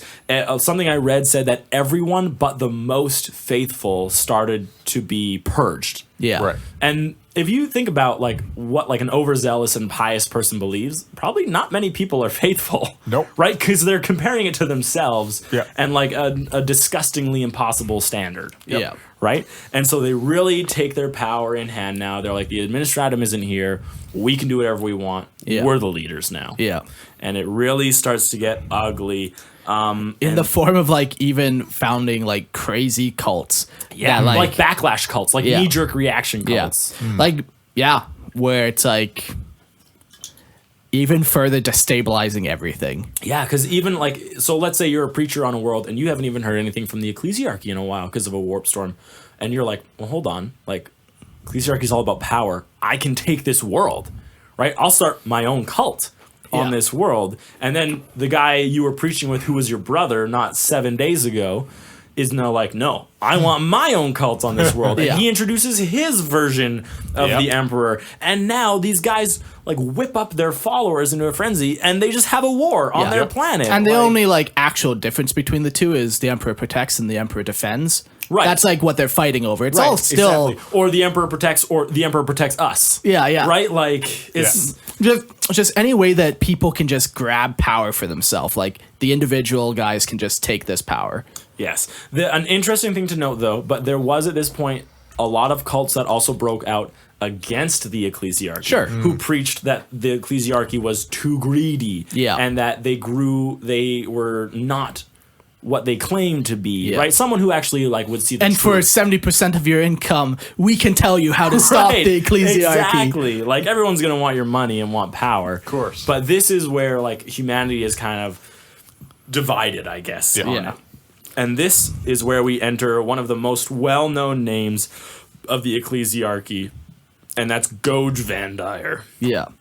And he was the 361st High Lord of the Administratum. So he was a High Lord of Terra. Yeah. Not of the Ecclesiarchy. No, I didn't know that. he did this- not come from the Ecclesiarchy at all. Because the High Lords had been in the past and for the last little bit, were the ones who were pulling the strings and getting specific ecclesiarchs voted in. Yeah. So they were playing upon the ecclesiarchs' their instability in their overall leadership. Yeah. That they were able to put in, for the most part, whoever they wanted. Easy to manipulate, easy to control, back burner. They don't have to worry about them. Right. Yeah. So enter Goge Vandire. Yeah. How did he enter? Well, I'm glad you asked, Mark, because Thank you, it was Mark. just a I'm sure he was just a nice guy. Of course. Man of the people. Exactly. Great upbringing. he's knocking on doors, asking course. how you Yeah, want of him course. to serve the High Yeah. Lords of Terra. I can only imagine. Wrong. He's knocking on doors, seeing if you support him, and if you don't, he's killing you. This man, and none of this is confirmed, but if you questioned it or looked into it, you seemed to disappear. Rather quickly. Rather quickly. He rose to power on the High Lords of Terra through assassination and fear, which to me seems pretty par for the course for most High Lords of Terra, I would course. think. Yeah. Right? I don't see many of them being super like, we have the people, you know, like I just don't know how they could afford to keep that mentality when they're responsible for decisions that affect trillions of people at once. I see what you're saying, but to say that they take it to this extent of like Sorry, assassinations. no, Goge is definitely an exception in that extent. Yeah, but you're right. Like everyone's always vying for that next political level, but he took it to the point of literally like murdering like millions. Who knows the number? They don't say. He took it to that uses- next yeah. level. Exactly, yes. Where like a lot He's of the known for it. Yeah. Whereas no one else I know is known for rising to power through assassination, right? So when he got into the High Lords of Terra, he eventually wrested control from all the other High Lords. Yeah. Right? So through extortion or bribery or fear or whatever. Murder. Right? Because there's no way he's going to stop. But he now is the leader. Like, he's the first among equals. Yeah. Right? You know, King Arthur had a round table. So did this guy. But his seat was a foot off the ground. Right? Like, even though, like, the High Lords of Terra are all responsible, he was the real leader behind it. Makes sense. So now he's got the administratum portion in his back pocket. Yeah. Now he's like, but man, That church has a lot of money. Wouldn't it be nice to have the church in my back pocket as well? So he sets up a puppet leader of the Ecclesiarchy, and his name was Paulus the Third. He's described as a weak leader. Easily controlled. Right, easily controlled and Puppet. manipulated, right? Yeah. Like, Nice. and that was what Goge wanted. So Goge sets this guy up, and so now he's like, good, like the people, they have their ecclesiarch leader. What do I need to do? Well, now I need to remove him. So he goes to the ecclesiarchal palace, and he takes with him, what does he take? He takes some guardsmen with him, doesn't he? Yeah. Okay, he takes a group of imperial officers to the palace, Ontario. He declares Paulus III a heretic, and he has him shot. Yeah. So, whereas before... Pretty straightforward. You know, He you just was walk doing into a murders building. in the No big deal. shadows. I mean, when you're Goge Vandire, and you literally run the Imperium, Yeah. who's going to argue with you, Yeah, right? exactly. You're on Terra, which is your seat of power. So with this, like, he steps into the ecclesiarchal role and actually assumes the mantle as the head of the church. Yeah. Head of the church and head of the administratum. He is literally the single-handed most powerful man in the galaxy Ever. ever, Really. other Like- than the emperor. Yeah, he's the only one that I'd say had more power. Like, even like Reboot Gilliman and like 40K does not have No. this much power. Not even close. No, not even remotely. Like, because like Reboot Gilliman literally is only in charge of 1,000 Space Marines. Lots of other people listen to him. Yes, but of that's course. just because he's it's, Reboot Gilliman. yeah, but they don't have to. No, of course not. So- right, and he only rules over like the Ultima sector. Yeah. That's where his actual seat of power is. Yeah. Whereas Goge was responsible for the entire galaxy. Yeah, And- he becomes the second most important, most powerful person in all of 40K. The good thing is it doesn't last very long. No, The good thing for the layman, at least. So Goge is like, he's rocking a high right now, right? Like Vandire, rocking a high. he becomes the leader, and now at this point, no one can do anything. As soon as you voice any kind of opposition to him, he has you murdered. Yeah. Right? And if he can't afford to have you murdered as a heretic, he'll kill your business that you run. Yeah. Right? He'll tax the shit out of you. Yeah. Right? He'll make sure you never get a trade contract or whatever. Like, Yeah. he is the leader of humanity. Yeah. So a couple cardinals, they're like, fuck, we got to get away from this guy. This guy's crazy. So they found a ship and they tried to flee back to Orphanage 5. Ophelia 7, which was the previous seat of power. Yeah. And they tried to leave back there, but due to the instability of the warp, a warp storm came and sucked their ship into the warp, and they were never seen of again. Yeah, and this is all Vandire needs to claim divine providence, Yeah. right? Because now he's like, oh, Look at these cardinals who tried to betray me. Exactly. Look what happened to them. if you don't listen to me, the same thing will happen to you. The Emperor will smite you, Yeah. right? Like, he won't protect you. He'll let chaos ravage you. Yep. So then he quickly gave those people who died like their positions away to people that were incompetent and could be easily controlled. Yeah, and at this point, like, he's it. Yeah. He's done. And then, so now we have what is called the Reign of Blood. And Does not sound good. no. And it's not rain as in like falling rain. It's like the rain is in like a monarch reigns. Right. Yeah. So the blood is like raining over everyone. Wait, I realized that would doesn't really end. Yeah. So, All right. and you think I'm bad at language. Look at that blunder you just walked into. He's shaming me. So Shame. Shame. Shame. shame. I asked Shame. him not to do this. I asked him not to. You will No, not- you didn't. No, you didn't. That's just a little line from What We Do in the Shadows. If you'd like to watch it, please come over to my house and we'll watch it together. Ooh, I actually like watching that movie. I'll watch it with you. Skyler, you want to come over to my house? Light touching. I promise light touching. Only if you're like touching my foot, though. Oh, fuck. I'll even take foot pics. So when I'm like, hey everyone, help me persuade Eric to buy a Forge Bane with me. The one guy's like, I'll send some feet pics. Eric's always asking for those, and he did. Yeah, he sent us a foot pic. Classic. And then good. as soon as he sent it, I was like, well, I guess I gotta buy Forge Bane now. That's gross. yeah, no, it was good. There's a Good. You're good you're just foot. upset that we didn't ask you for feet pics first. That's all. That is very true. I'm All right. quite upset. The Reign of Blood. At this point, Vandire has complete control. But he's just now... Really, people are starting to see the beginning of his insanity. Yeah, like he's Because you have to finding be enemies everywhere. You have to even be when there's slightly not. insane Yeah. to be at the top anyway. Right? Like, Yeah. it would just mess you up having to make those decisions. But now they're seeing his true colors. Yeah, finding enemies where there are none. Yeah, seeing heretics, traitors in every corner. And the only sorry, go for it. No, please. The only sweet release mark? Is through torturing other people. Yeah, Vandire was personally enjoyed torturing people. Yeah. Which, Well, for the emperor, of course, no, to purge their souls. Obviously, it's yeah. only ever for the people. We give it back to you, the people. That's him, right?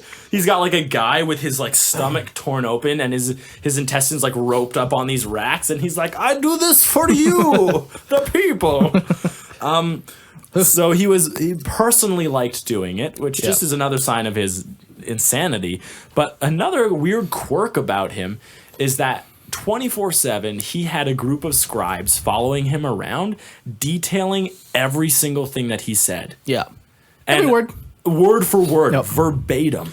I even imagine like if he's taking heavy shit, they're like grunt, grunt, grunt. Like No, they're of writing down, course, like, like- and he's like, "You better be writing down how many times like I grunted during that." And I bet someone's even like dictating like what he's doing as he says those words. Yeah, Like, yeah. He walks with a heavy foot or something. my right? God. The burden of the Imperium is too great, Right, exactly. but this man can do it. He must release it on the porcelain throne.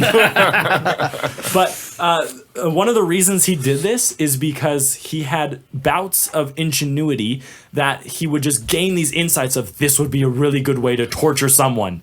And he had it recorded, and then the next time he would try it out. So I know, I know we're at 120% taxation rate. Yes. What do you think about 130? Bouts of genius, perhaps? This is what all his people that he said and are just like, oh my gosh, Vandire, you're the greatest leader. That's the best thing I've ever heard. Please don't kill us. Yeah, please. There's like people with guns like behind them, like, oh. So And those people have guns behind them. Right, exactly. And then behind it all is just a bunch of commissars. Oh man. All right. It's horrible. Every once in a while, he would enter a trance-like state. And he would just like freeze, where he claimed Speak in tongues. he claimed to be receiving like words from the emperor, but in reality, he's like arguing and yelling at himself. Because this dude is like hundreds of years old at this point. Yes, he's and like he's very being old. pumped so full of like drugs and chemicals that like his brain can't take it. He's No. literally going insane. Like Yeah, not only is he going insane from like the power and everything he's done, but Yeah. his body, like it's a human body, it can only Yeah. take so much. And yeah, the drugs, like apparently, the drugs were in him to quote help keep the sickness at bay. Whatever What that is- means. Yeah, what is that? Right? Like who the knows? sickness of not enough money. Right, exactly. We all have that sickness. So let me tell you the couple things that he ordered and that were written down. So he ordered the bombarding of Hiveworld Kalina 7 for no reason. Just for fun. He ordered the invasion of the farmlands of Boris Minor and the enslavement of every female child under the age of 12 for no reason. Oh, there was a reason, and it was sexual. Oh, God. He ordered the melting of the ice caps of Jahana with orbital defense cannons, Nice. drowning nearly 4 million people for no reason. Excellent. Like, this man is literally insane, but no one can do anything about it. Yeah. Like, his power with the Ecclesiarchy reaches down to every single person in the galaxy. And it's not even like, well, give him another year and he'll be dead. No. It's like they just keep him alive for hundreds of years, and like each year just gets crazier and crazier Yeah. and crazier. One of the more interesting aspects of his reign is when he meets the daughters of the emperor. Yes. So this, there was an angry world called San Lior, and his agents told him of a convent, kind of like a cult, right? Just another place of worship. Yeah. That did not really conform to his view of the Ecclesiarchy.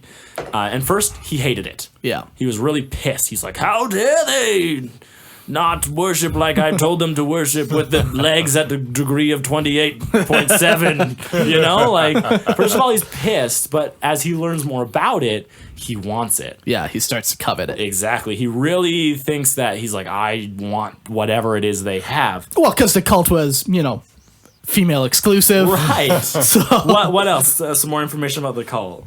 they spent their days worshiping the emperor through inner purity. And there's nothing better than defiling someone who's pure. But yes, no, you're... And the study of arms. Yeah, So so he's also always looking for people to do his will, to enforce his will. Of course, yeah. Yeah. He needs, like, the one of the best ways to make sure people don't argue with you is have a really big stick.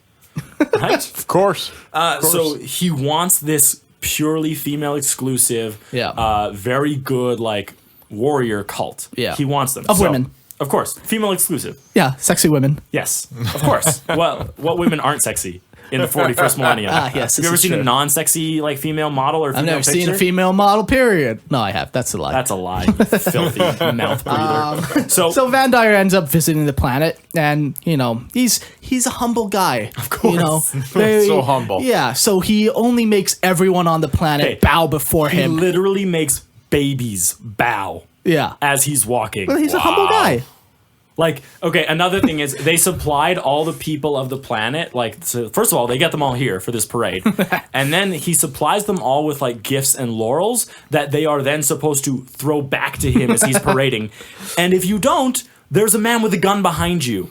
With a man with a gun behind him. No, for real. Like, it Yeah. says, like, there were, like, his Yeah. officials, like, behind them, and they were holding guns to your head, so you had to give the gifts For back. the people! Oh my God. Right? And it says, like, For the people's he safety! made newborn babies and the aged, like, drop in deference to him. Yeah. So, very Gross. humble guy. Very humble. So humble. So he gets to these temple doors. Yeah. Humble brag. Hashtag humble. I like to think that this guy's such a piece of shit, though. So, like, he sets up this huge promenade, but, like, he doesn't walk it, first of all. He takes, like, some hover jet or Oh, of something. course. Or, alternatively, like, he has this huge promenade, but, like, he lands right in front of the temple that he's going to and makes everyone come to him. Of course. And And lay then down, he right. does his parade Right. of up the flight of steps. Like, Which isn't even him. He's standing on a little mechanical Yeah, thing yeah. that, like, moves its way up. exactly. So he gets to the temple doors, and they stay shut. Yeah.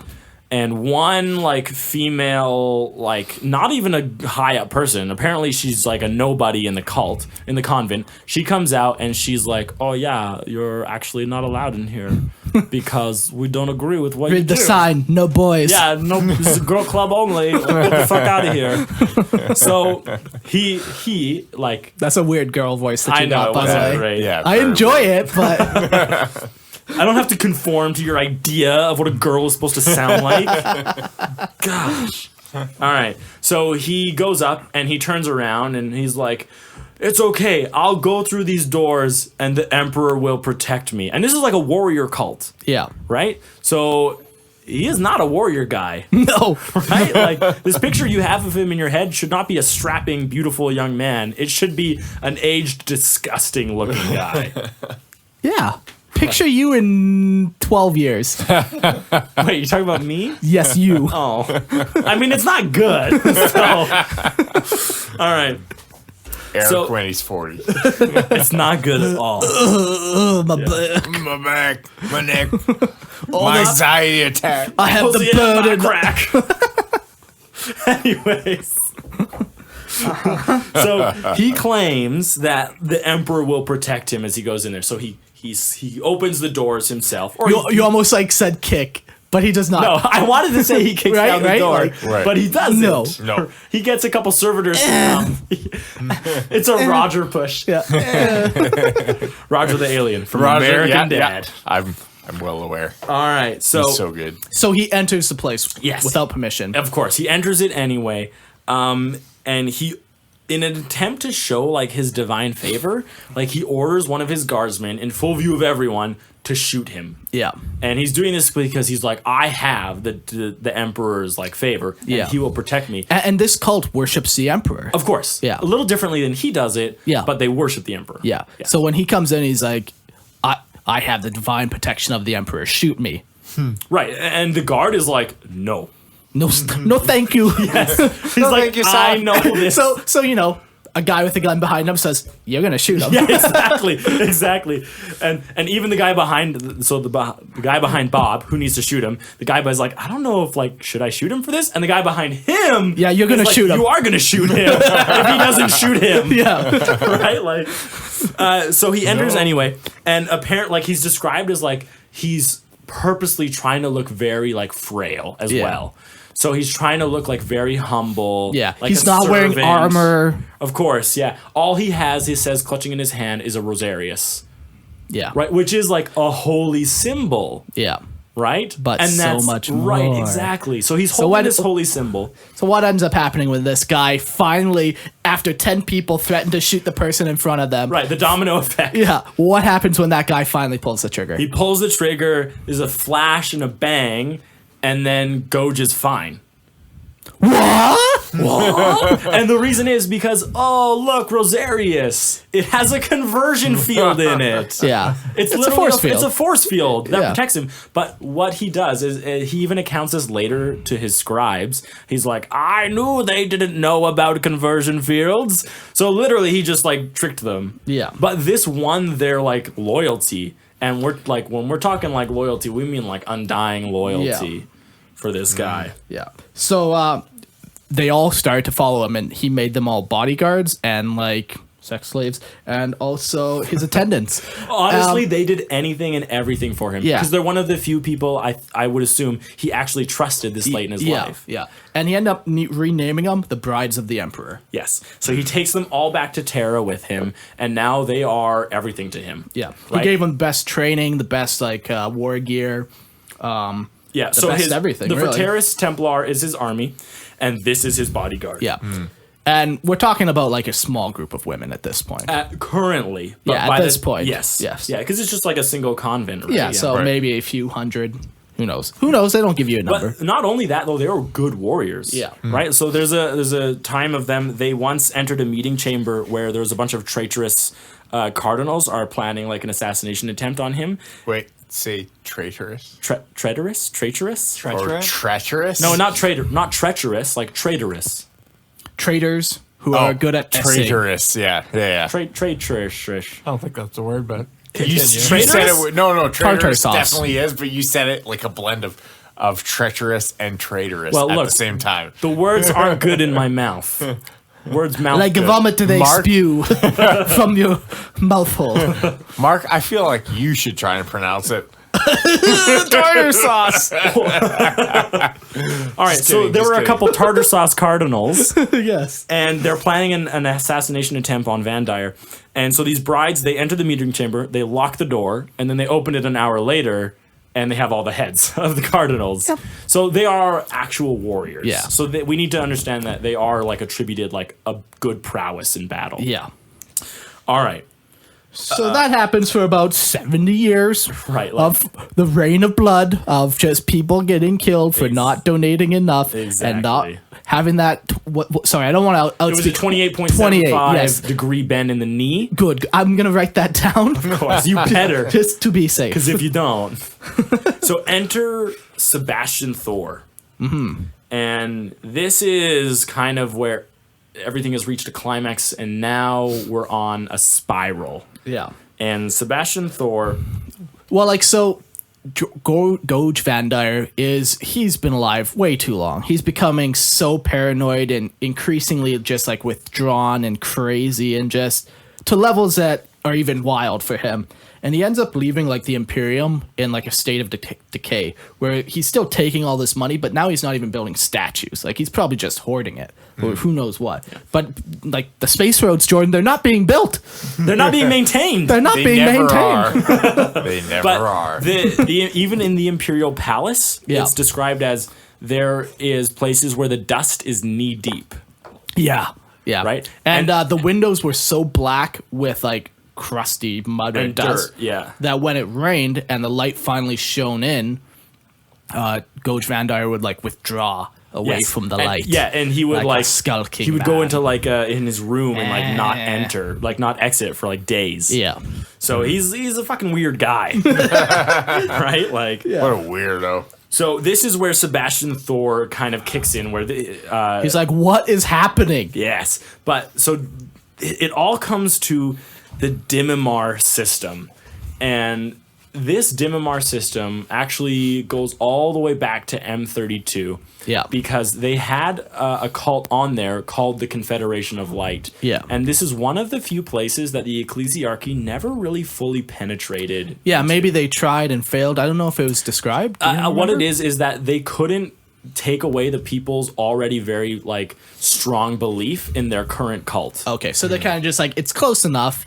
We'll let them do what they're gonna do. Yeah, but they could never really get, Yeah. they couldn't find a foothold to like for their power. So they Yeah. never really had as strong of a Yeah. presence there as And who everywhere knows? else. It might not have been like a super wealthy plan in the first place, so they didn't really bother. So they just pushing leave it because they're like, or- what's the point? They can't give us anything but potatoes. So Yeah, and we're a meat kind of guy. exactly. Meat and coin. So a report reaches the Imperium that the Dimimar system has declared Vandire a traitor to humanity. Yeah. And he does not sit well with that at all. Like he's like, how dare they? Like, everything I've done is for the good of you, the people. The people. Exactly. That doesn't sit well with this paranoid man. Yeah. So what he does is he sends his Frateris Templar, his army, to the Dimimar system. Yeah, to just wipe them out. Yeah, he's like, how dare you? How dare you? How dare you? How dare you? I know. How dare you? Negan. So he sends his Frateris Templar to wipe these people out and doesn't make it there. Classic flip reversal roll. Exactly. They get lost in a warp storm. Not only lost, the astral pass on that ship actually send out a message that Yeah. the warp storms are attacking them like lightning, Yeah. ripping the ships apart and killing all the soldiers. Yeah. And this So- warp storm is actually called the Storm of the Emperor's Wrath. Yes, it becomes a permanent fixture in the galaxy. Like it's still there in 40K. It's Holy it's, crap. So Yeah. when you look at the Eye of Terror, Yeah. right? Like that's big. Yeah. When you look at the Storm of the Emperor's Wrath, it's probably about half the size, but it's been there for a so big. long time. Yeah. So it is very aptly named Yeah. too, the Storm of the Emperor's Wrath. So Sebastian Thor's like, hey, look at this, guys. Look at my divinity now. Exactly. He's like this. Look at This that. is upon They it. tried to stop me, but they couldn't. But not only that, there's even more that kind of makes this a very interesting sequence of events because there's still these crazy warp storms that are cutting off the galaxy. Yeah. Right? But Sebastian Thor, so at this point he's convinced like the Dimimar governor to give him his army. Yeah. So the Dimimar is like, yeah, like you're like the things you preach are right. yeah. And like good. it's Sebastian Thor is described as very charismatic as well. Eloquent. And he's- not a dickhead. No, he's a good guy. Yeah. Like he actually What? Good in 40K? I don't believe you. He's as Good good. or likable.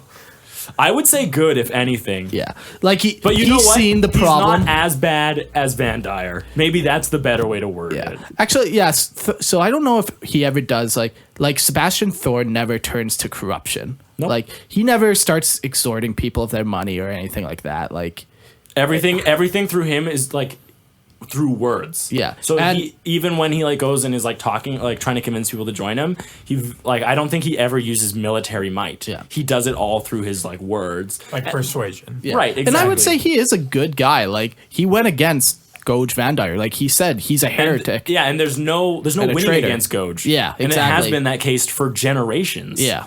Right? So he convinces the Dimimar governor to give him his army, and then he starts traveling, and it's very obvious where he's going. He's Yeah. making his way to Terra. Yeah. But the very cool thing about this is that he is not once plagued by warp storms. Even though warp storms are happening all around him. Fascinating. It is. I thought that was a really Yeah. cool piece of thing because Yeah. the Emperor doesn't really involve himself in like the day-to-day. Careful.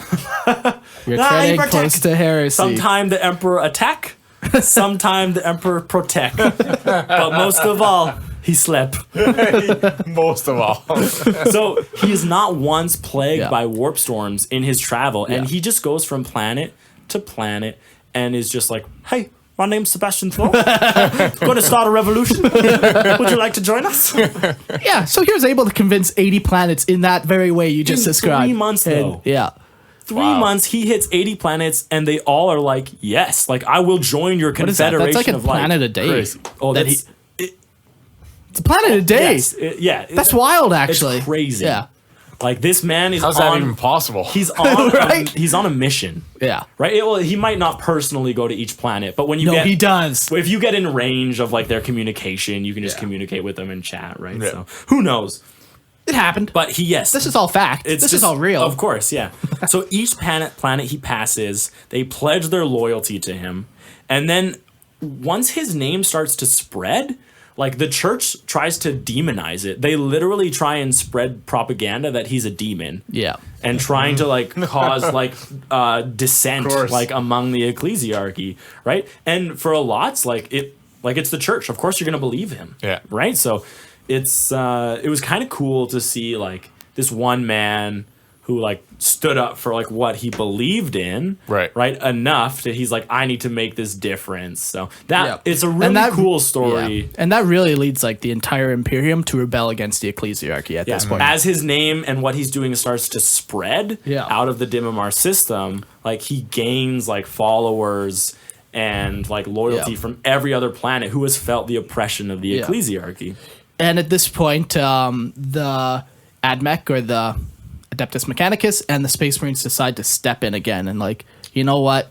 We got to step in and take back the Imperium. Yeah, they hear From this but they corruption. also hear about Sebastian Thor, and Yeah. they're like, "We'll stand behind your Confederation of Light." Yeah, it's not even that they try. Yeah, exactly. They back this man. Exactly, which is, when you think about it, that's a huge deal. Yeah, Because maybe not they're not maybe pledging their loyalty, but if a Space Marine was to come up to you, a human, and be like, "I believe in what you're doing," and like, "I'll make sure you're okay." but I'm just making a shitty podcast, my lord. Yeah. But could you imagine the endorsement you'd feel for that? Yeah, Right? Like, yeah. It would be big. it's huge. It's like if somebody donates $200 to you and you're like, "Thank you, Woody." Thank you, Woody. Thanks, Rudy. You know, that's what happens. We're gonna have to create another T-shirt that just says "Thank you, Woody" on it. Oh, it's gonna be be awesome. taken so weirdly. Oh, you're right. Now we're Oh doing my it. God. Now we're doing it. He has to put his full name on it. No, I'm leaving it as Woody. No, you can't. You can't. Thank you, Woody. Oh, God. But anyways, so now Sebastian Thor has the endorsement of the Adeptus Mechanicus and the Space Marines. Not all Space Marines, but enough, Yeah, right? So now he's at. Let's jump forward to when he's at Terra. yeah. He So- makes his way there. He meets up with the AdMech and some Space Marines, and they start to lay siege to the Ecclesiarchal Palace. Yes. So the Ecclesiarchal Palace, a lot of it is in a state of disrepair and like broken fortifications or everything. But the inside, like the main portion that Vandire habits, that is still a fortress. Yeah. Right? And now there's actually 10,000 brides of the Emperor. Yeah, these super crap. well trained, super well equipped. Like They're given the best arms. Yeah, they're equipped with power armor and bolters. Like Yeah, that's Space Marine that's level Space Marine technology. equivalent. Yeah, like Nice. And they've spent their entire lives training, but they also Yeah. have like a pious and zealous like view of this. Like their it's only just way a to flesh make wound when they get shot and Yeah. they carry on. the only That's way fine. to make a soldier stronger is to give him a reason to fight. Yeah. Of course. Right? Yeah. And so they have like the ultimate reason. So now there's 10,000 of these like really good warriors defending this thing. Yeah. So they lay siege to it for months and months, and they can't get a foothold. So eventually, they Go to the Space Custodes. Marines go to the Imperial Palace and they talk to the Custodes, which are like the Emperor's personal bodyguards. Yeah. So these guys are like the ones where the Emperor like personally handcrafted. Yeah. Whereas the Space Marines are batch made. Yeah. The Emperor is overseeing like the creation of these custodes. Some of these guys are literally like 10,000 years old. Like they, And they're crap, still like the best warriors in the Yeah. galaxy. Oh, Yeah. my gosh. yeah. So but the thing about them is that they had shut themselves in the Emperor's like throne room because they Yeah. were his protectors. So they Yeah. they did not come out Yeah. because there's a constant like demons constantly trying to like gain access through the Imperial Palace that they're fighting. Well, is that unconfirmed? that's not actually true, but The there's new stuff that comes out that has squashed that, but we don't need to get into really? it. Okay. Yeah. Well, But either it's- way, it's fine, yeah. they shut themselves off. Yeah, either way, they don't take a hand. Right. And so then these Space Marines come and they chat with the Custodes, and the Custodes are like, "Holy shit! Like, this is bad. They look at their clock and they're like, "Holy fuck, we've been in here for 6,000 years. What have you guys been doing up there?" They open the door and they're like, "Why is it so disgusting out here?" But so they Could have at least swept. Look at there's a foot of dust. it's to my knees. They join the battle, Yeah. and this kind of changes everything for the Space Marines and the Adeptus Mechanicus, because they know like bottom routes. Yeah. They know like the way to access like the Ecclesiarchal Palace from the Imperial Palace. Yeah. So. Yeah, and they end up like infiltrating inside, and they get to a point of infiltration where they meet up with the leader of the Brides of the Emperor, Alicia Dominique, I think, or Dominicia. I actually never came across her name. when I was It's reading. something like that. But I'm, yeah. I'm obviously very much mispronouncing it as Yes. is tradition, but Yeah, for what I was reading, all it said was a unit. yeah, but I know it is Alicia Yeah, Dominique. the leader of the Sisters of Battle. And what happens is the custode ends up taking her into a back hallway, and who knows? Before that, Oh. actually, so he's trying to convince her that she's on the wrong side of it. Oh, yes, And yes. he can't do it. Yes. So what he does is he says, "Look, all my custodes will be your prisoners if you just come with me." Yeah. So he I like just want to show you something. exactly just want to show just you come into this something. room. I'll show you something. So he gave her a good time, and He showed her something that Oh, caused shit. her to change her mind. yeah. Oh, And no. it's rumored that he took her to the Emperor, and like the Emperor himself was like, "Yeah, you should probably kill Goge there." And yeah, so they go back to the Ecclesiarchy Palace, and Alicia Dominique kicks in Goge Vandire's bedroom door and cuts off his head. Done. Says, "You're a heretic." Cuts off his head. Yeah. It's really like quick how that turns out. it's Actually. like a month's siege, and it's just like the craziest. Like it's described as one of the craziest sieges since the Siege of Terra. Yeah, like Which was Horus Heresy levels. Yeah. Then, right? So and then it just ends. yeah, And his head rolls. It's over. Yeah, all the money's given back to the people. well, I doubt that. Space Road. Probably not. So All the roads get built. All the roads get built. All the potholes are filled. Yes. No problem. so Sebastian Thor actually kind of takes control at this point. Yeah. And he sets up some limitations for the Ecclesiarchy. Yeah. Because he's like, man, how could this have happened? Like, let's put things like checks and balances. Never in once place. in our history have I ever seen religion going so far skewed. Well, he probably doesn't know the religion from the No, history from 38,000 years It's a joke, ago. Eric. It's a joke. Okay. All right. So he helps set in some checks, and the big things to take away from the post Age of Apostasy is that number one, the Ecclesiarchy is now forbidden from having men at arms. Yeah. So their entire Frateris Templar has to be completely disbanded. Their entire naval fleet has to be disbanded. Yeah, because they're not allowed to have men at arms. Yeah. Another consequence of it is that the Holy Synod of Terra is formed. So this is like a convening or like a council Yeah. of cardinals who are each responsible for a diocese in the galaxy. And these people are actually responsible for naming an ecclesiarch. And the Yeah. ecclesiarch more answers to these guys now. Yeah. So this is Yeah, much if you want to more- stay in power, you got to keep these guys happy, not the other way around. Yes, and each one is like now they're Yeah. much more personal based, right? So, Whereas so not saying that the Ecclesiarchy becomes like this Powerless? perfect No. place or powerless or uncorrupt, but it does put some checks on itself. yes, it gets better. Yeah, but it Right. still is very much like religious and like Oh, over there are still taxes, ritualistic. but now they're not as much. And They kind of take a step back and Yeah. they're like, we need the ecclesiarchy, but we don't need that ecclesiarchy. Yeah, exactly. Gotcha. Yeah. Another big consequence. Sorry. Okay. The last consequence that I have written down here is that the brides of the emperor are reformed into the Adepta Sororitas. yeah, and they're gonna get their own episode. Yeah, we cannot, like, we're already an hour, 40 minutes in, or Gosh, and we still have like a lot of we got a notes. lot to go through, so we cannot afford to talk about them. But in now this on the episode. plus side, we will never have to talk about the Age of Apostasy again. Which is too bad, because it's such a cool topic. It is, but I think that was really our first deep dive that we've ever done. we know how to do it. We can do it. Oh, we can dive. Yeah. Oh, we can dive Oh, deep. yeah. Yeah. You want to dive deep? So deep. We know But how. literally, that's the only So time we can say it's so deep. Yeah, I don't think we ever even need to touch the Ecclesiarchy after this. No, honestly. Yeah. So We'll just talk about a couple other parts of Yeah. it. But that pretty much sums up their current state in the galaxy. yeah, like they're still the church. Like they still. Like the entire Imperium still believes in the Ecclesiarchy, Of and they course. have what's called the Imperial Creed. Which is the official faith Yeah. of the Imperium. Yeah, and like if you don't worship it, like you will become a heretic and you will be killed. Yes. but I'm sure it's not as like No, it's not as bad as when, and then quote me on this, it's not as Yeah. bad as when only the most faithful were allowed to live. You at this point, yeah, you have to be more like an actual heretic where you're like, fuck the emperor. Exactly. You know? Yes, that would be a heresy. Whereas Yeah. before it was like, I don't know the emperor. That never would met be- him. That would be a heresy Yeah. before. Right? Yeah, exactly. So it is a little better, but it's still very much the official church of the Imperium. Yeah. Okay. So what do they actually believe?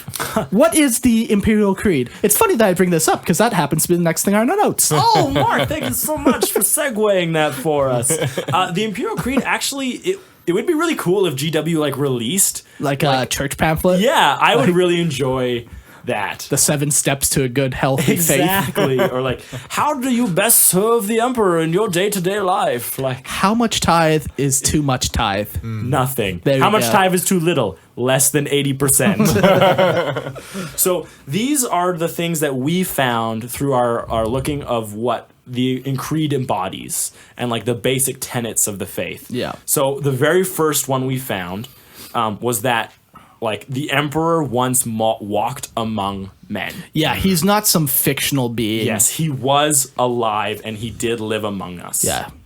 The next one, he is a god. Yeah. That's Heretic! Get out! We'll burn you. Sorry. Yeah, so that is like the next tenet is like you need to Not believe. saying I don't agree. I'm just saying that awfully- he himself Awfully says something. convenient. He himself says something contrary to that. Of course. But this is what you need to believe in order to stay alive. Oh, That's all okay, I'm saying. okay. Fair enough. Suspend your disbelief, my son. Okay, no problem. So, no others may be worshipped alongside him. Yeah. So the interesting thing to No Nurgle worship? the interesting thing here is that they Depends don't. if you're on the toilet or not. Help me, Nurgle, to pass this load. You know, that's interesting. allowed. Well, But once it's out, you flush it down and you never speak his name again. Excellent. Yes. the interesting thing is that nowhere in here is that it says there are no other gods. Yeah, just don't It worship. says you only worship the emperor. That is a interesting thing. Yeah, because I think. Huh. Yeah. Sounds like foreshadowing to me. I don't know. Maybe. Who knows? But I just thought it was interesting to note that they specifically just say you can only worship this god. Yeah. Is it possible that they're working off a theory that works for the Chaos Gods, but they're hoping that it works for the Emperor There's no to way. empower him? There is no way anyone but the emperor would have that knowledge. Like I can't. I'm think- sure some I people can't might think- like think that's what's going to Yeah. happen. Like that's As a definitely theory. Yeah, absolutely. Within the church. Yeah, You know what absolutely. I'm saying? Yeah. Like, But is that like the general consensus? Probably not. But Oh, definitely right. Like there's a lot of leeway in these tenets of the Imperial Creed where yes, you could be like, yes, if we worship him, then he will become like his own chaos being, you know. Not chaos, Well, but- warp entity. no, yeah. Warp entity, Actually, I sorry. think opposite of chaos. Like, he'll be the Yes, antithesis our own of warp what entity, chaos yeah. is. Yeah. Exactly. like Yeah. humanity's protector in the warp. Exactly. Yeah. I was thinking in And that is anti-chaos. definitely like a possibility that we've thrown back and forth that But it's not canon, and Christian will freak out. Of course. Okay. Exactly. Okay, Don't say it sounds around good. Christian. Okay, No. sorry, Christian. Every human has a place within the emperor's divine order. Which is nice. Of course. Fills my heart with warmth. It gives you So some nice. hope that nice. everything that you're doing I have an emperor-shaped hole in my heart. Or he only has by- a me-shaped hole in his heart. and only by doing his duty that he's proclaimed for you can you fill that hole. Exactly. And for you, it means making bolter shells in a factory for 18 excellent. hours a day. No problem. For 80 years. Yes. I will do it If you gladly. survive past your Do it 16th gladly. birthday. Excellent. There will be an end time where the emperor will rise from his golden throne. Yeah. That's more of a prophecy, I feel. It just is one of those things like Eschatology. most cults have. That's a big word. No, it's not really. That's exactly what it is. It's an eschatology, like a promise of a redemption at the end. Yeah. of Most what's cults will happening. have like that end time thing because it keeps people working towards that end time goal. Yeah, If you exactly. don't Gives have them something to work I with. literally just said that. Thanks. Though. but you use big words. no, I don't. It's not a big- Eschatology. it's What not- is that? It's That a has something study to do of with end times. Pescatarian? No. Polygamy. I'm walking I actually here. found this part of when I was studying the Emperor this past week very interesting, actually, and that there was like a whole part of the Ecclesiarchy that was like trying to figure out what it was. Yeah, Anyways, yeah. Sorry, go ahead. No, it's good.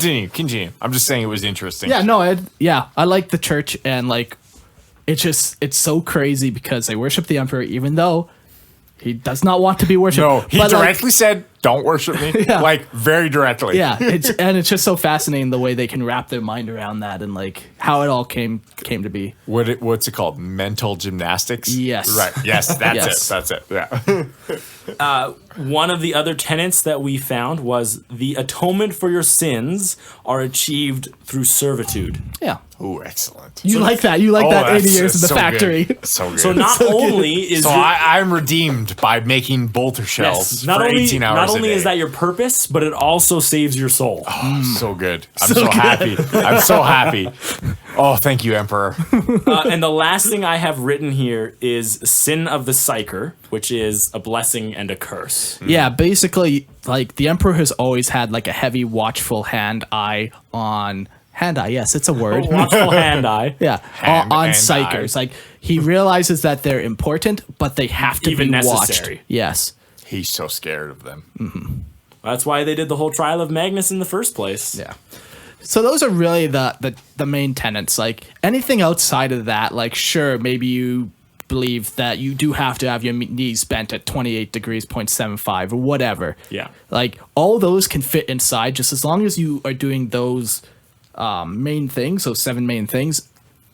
There might be more. Yeah, if you find more, let us know. Yeah. Because I'm curious. Like, I like this idea that there's like a how-to step on like living and worshiping the emperor. I like that. And like some planets, I'm sure don't call the emperor the emperor. I'm sure some of them call him like the star being, or like each planet will have their own rituals and their own traditions because each planet will develop its own Over culture, thousands of years. But as long as like when the Ecclesiarchy comes up and they're like, yeah, you know what, that's pretty much you. Yeah, sure. Change a couple names. You're doing the right thing. There was a really cool thing that I read as I was reading through these tenets, and it was the belief that like some people even view Terra as like not real. So they'll view Terra as like that's where you go when you die.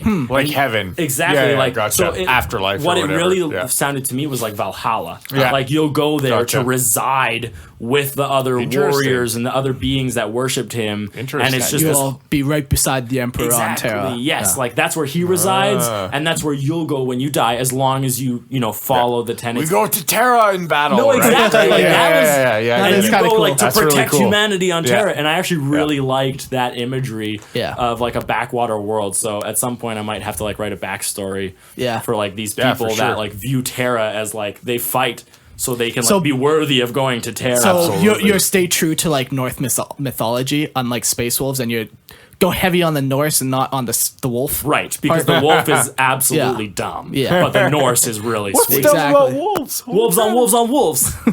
Yo, dog. Wolves all the way down. Yo, wolf. Christian sent me this funny thing. Oh, I gotta continue on. Okay. I'll pull up the picture. So after the Christian has few uses, but they're always very useful. The few that he has. when he actually has them. Yeah. So if you do have like more ideas, or you find something else that fits in the Imperial Creed or the cult, please send me a message, because I think it's really cool. And maybe when I write this planet's backstory, like I'll create like their personal creed where like this fits into it. So that would be pretty cool for me. Nice. So here's the picture.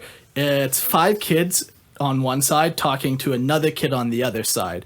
And the 5 kids are saying, hey kid, want to join the Space Wolves Legion with us? And then the one kid has his hand out. He's like, no thanks, I'm already gay.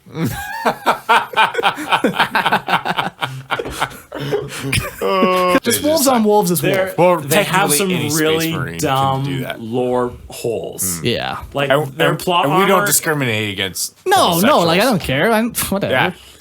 Their plot armor is really Whatever you're dumb. into. Like, no, honestly, they are one of the dumbest, like, Okay. story chapters out there. Yeah. Do we have time to go over this, or is this No, too not even derailing? remotely. Okay, let's keep going. Keep going. All right. I don't remember, but keep going. So that about concludes like our talk about the Ecclesiarchy. So now let's get into the organization of the current Ecclesiarchy. And holy shit, there's a lot. Oh god. There is, but it's all one sentence. Yes, it'll be really And some quick. of them are just like, this guy served under this guy. But some of them are like, the Iron Confessor. Yeah, they're really some are cool. cool. Okay, Excellent. So at the very, very top of the Ecclesiarchy, you have the Ecclesiarch. So this guy, he's the leader. He is also a High Lord of Terra, so he Yep. still retains a lot of that power. It's his job to determine where holy wars are being fought. He's the Pope. Yeah, oh He's no, a he really space is. pope. He's Space Pope. Yeah. And he's responsible for the continued devotion of the Imperium. So, like, he takes the good, he also takes the bad, right? He's the face Yeah. of it all. Yep.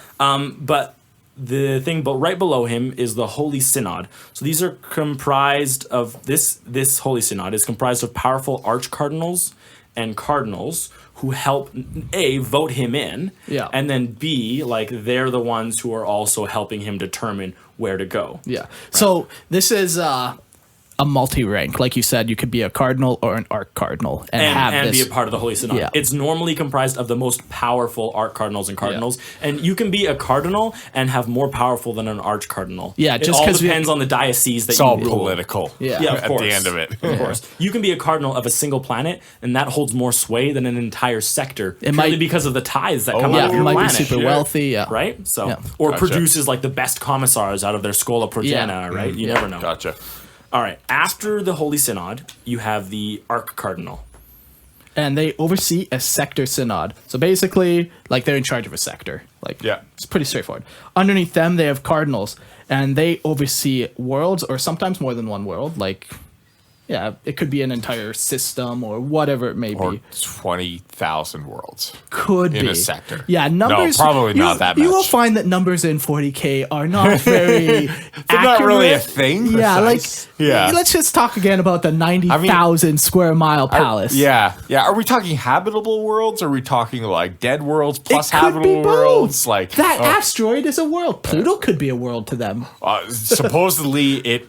No, it's not anymore. No. I guess we decided it's not. Hey, We took a vote.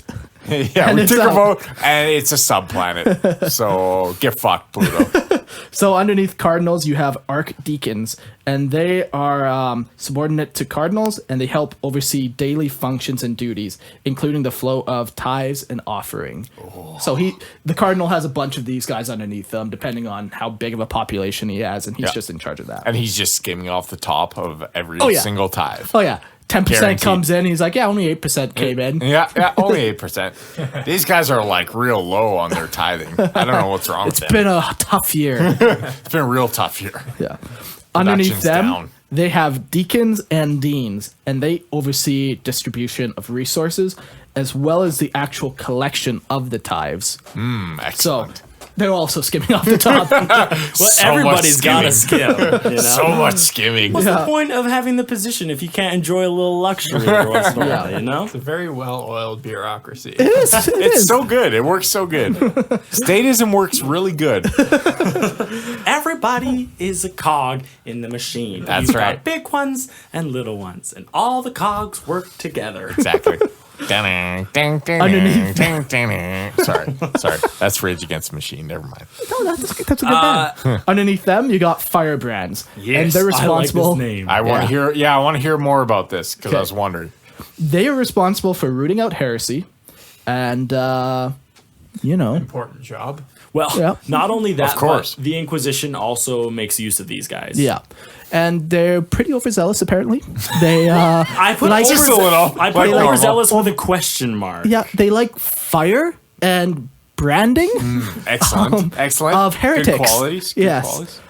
I'm just trying to find, Mark, where was the guys who burned city blocks? Is that these guys? No. That's Shoot. Well, now I gave it away. They're literally called firebrands. So, wait. They're called firebrands, and they don't burn city blocks. No, those are something else. What the hell is going on here? They're just branding people with fire. You don't go brand buildings with fire. Well, you could. You could. But then it doesn't burn down. It's just branded. You want that building to burn that fire. Oh, down. do you? Is Yes, that what? Oh, yes. okay. You don't want to brand the building. No, Gotcha. no. Okay, gotcha. I understand the Yes, name yes, better. yeah. I thought it was kind of just like a brand.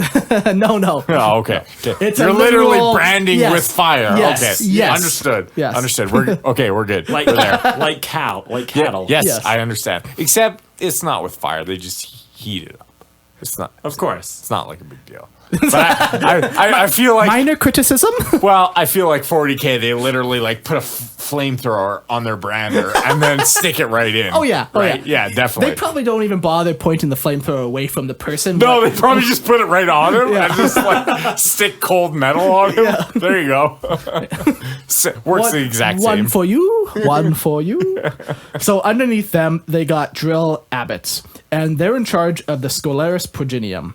And we talked about them a couple episodes ago, and they're like the orphanage of well-respected officers who die in battle. They send their children there, and then they're trained like to become like planetary sad. governors, commissars, arbites, navy officers, stormtroopers. What are they called? I bet there's some heart-wrenching stories that come out of those novels, hey? Probably, yeah. My daddy died. Wait, so did mine. Oh, all of our daddies died. That's why we're in the orphanage. So, yeah, that's drill abbots. Underneath them, they have confessors, and they're just free-roaming zealots capable of agitating the crowds to attend them. Excellent. And, they're there just so you can share your deepest, darkest secrets. And they're zealots. Well, not only So, would you confess your secrets and heresies and sins to a confessor, but you also would share your brothers to a confessor. Lest I your wondered brother's about soul. this. Of course, lest your brother lose his soul. I Yes. wondered about this as I was reading this this weekend. I was reading specifically about them, and I didn't totally understand. So I was hoping you guys would give that clarification. Yes. That's good. Chances are good they have a firebrand with them. Oh, excellent. Just in the excellent. back, just, ready with his rod. Just Every hanging once in a out. while, you hear the gas, like, Yeah. Got to keep it primed, of course. Of course. Yeah, so they have confessors, and then their lowest rank is preachers. And they're actually responsible for, like, taking the Imperial Creed to the Imperium. They're also called, like, the defenders of the faith. So they're the guys actually kind of, like, in the churches doing, like, the ceremonies, like... They're the priests. Yeah, essentially, yeah. yeah, they will have responsibility over like a flock. Wait, Yeah. is there a priest class? Yes. Like, are they called yeah, priests? so those getting to are that, sorry. the main ranks. Oh, okay. There's also specialty ranks that are like they don't find a place in the hierarchy because every one of these ranks essentially will report to the one above it. Gotcha. Above it. Gotcha. Yeah, and that's how they have their like hierarchy, right? That's how the Catholic Church works. Yeah. So then you know, all like, good. when you have an issue, this is who you go to. Yeah. So we also have specialty ranks, which we'll get into. And the first one is the Arch Exorcist. So, Ooh, so good. technically, like, the Inquisition is the only one that's allowed to exorcise demons. Yeah. Because they're the only ones who are, like, fully trained and geared up and, like, Yeah, 'cause- their minds are warded and protected psychically because they understand it's a psychic thing. Exorcists do it through, I can only assume, faith. Yeah. And that's, like, In the Emperor? exactly, yeah, of course. But like, okay, so let's say a guy was possessed by a bloodletter. yes. You exorcise it. Now there's a fucking Now there's a bloodletter out here. running like Oh, wait. So the bloodletter actually comes out of its host and is like physically Depending on- manifested de- as depending a on how you bloodletter exercise. on its own? it could, yeah. Depending Oh, on how shit. you exercise, right? But Yeah. these guys, Oh, like, shit. they don't have, like, formal training Yeah, like the Inquisition they're not does. warriors. Like, I was wondering what the weird, when I was reading about them too this week, why it was so weird.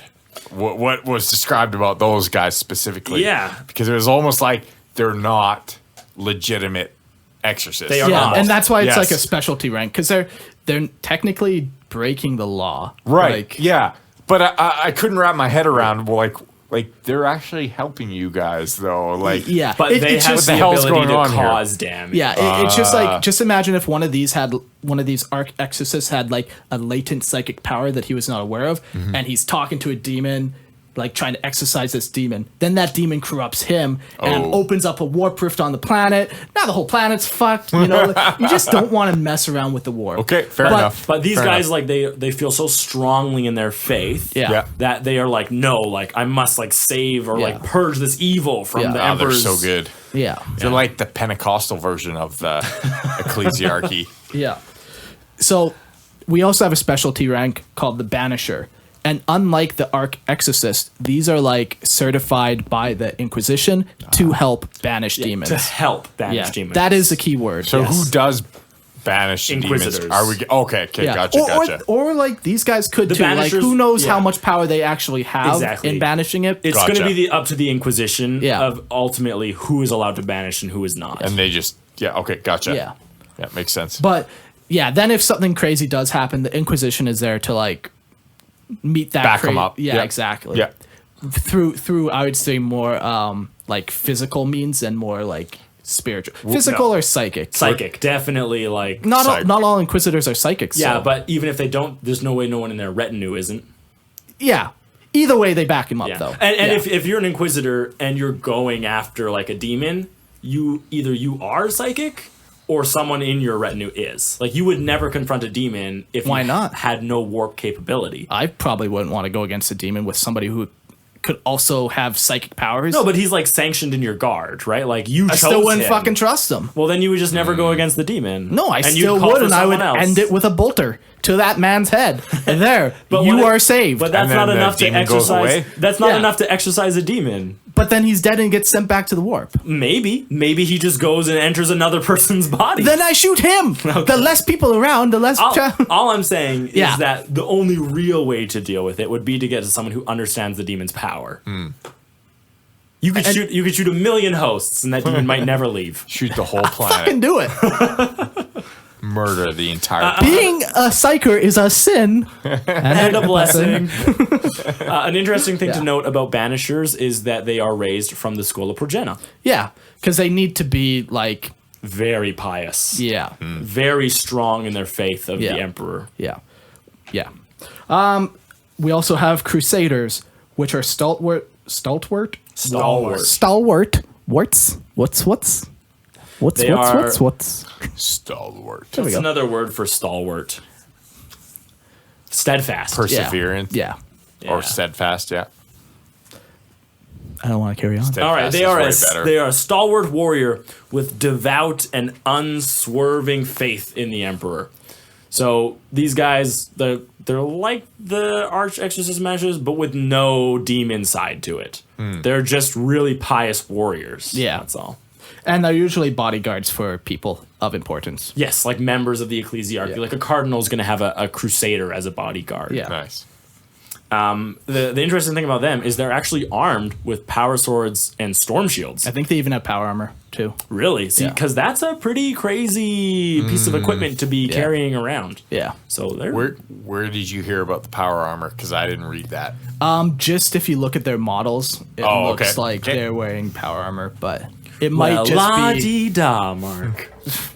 If they're wearing it, they're wearing it, right? Yeah. Yeah, but like, Doesn't matter what Lexicanum says. There's a difference in power armor Yeah, between like what a exactly. Space Marine wears Yeah, versus of what course. anyone else wears. exactly. yeah. So Didn't you guys say 2 episodes ago that even a guardsman could wear power armor? Yep. Really? Yep. Yeah. Yep. So, yeah, Yeah, like- exactly. Doesn't matter. Exactly. Right? Yeah. They just don't have full integration. yeah, and or like interface, Space yeah. Marine power armor is equipped with like drug enhancements and Right, like right, all stims and these everything, all yeah, these yeah. extra add-ons to Gotcha. it. Where, yeah, power Power armor armor could is literally just be any suit of armor that has like strength enhancements in it. yeah, Gotcha. exactly. Okay, awesome. Missionaries. They're responsible for bringing the The untouched. missionary position to everyone. The greatest position. The only position. Never tried it. Don't you dare do oral sex. Don't you dare! What are you talking? I'm talking about missionaries. Oh, I, what? I don't know what you're talking about, Eric. Jesus. You psycho. You psycho! You filthy Zoom guy. Wait, do you even have a girlfriend? Yes. 2 of them. He has 2 of them. I have one for every day of the week, guys. I'm excellent. drowning in the ladies. We'll see. More like drowning in your tears. All right, Mark. What does a missionary bring?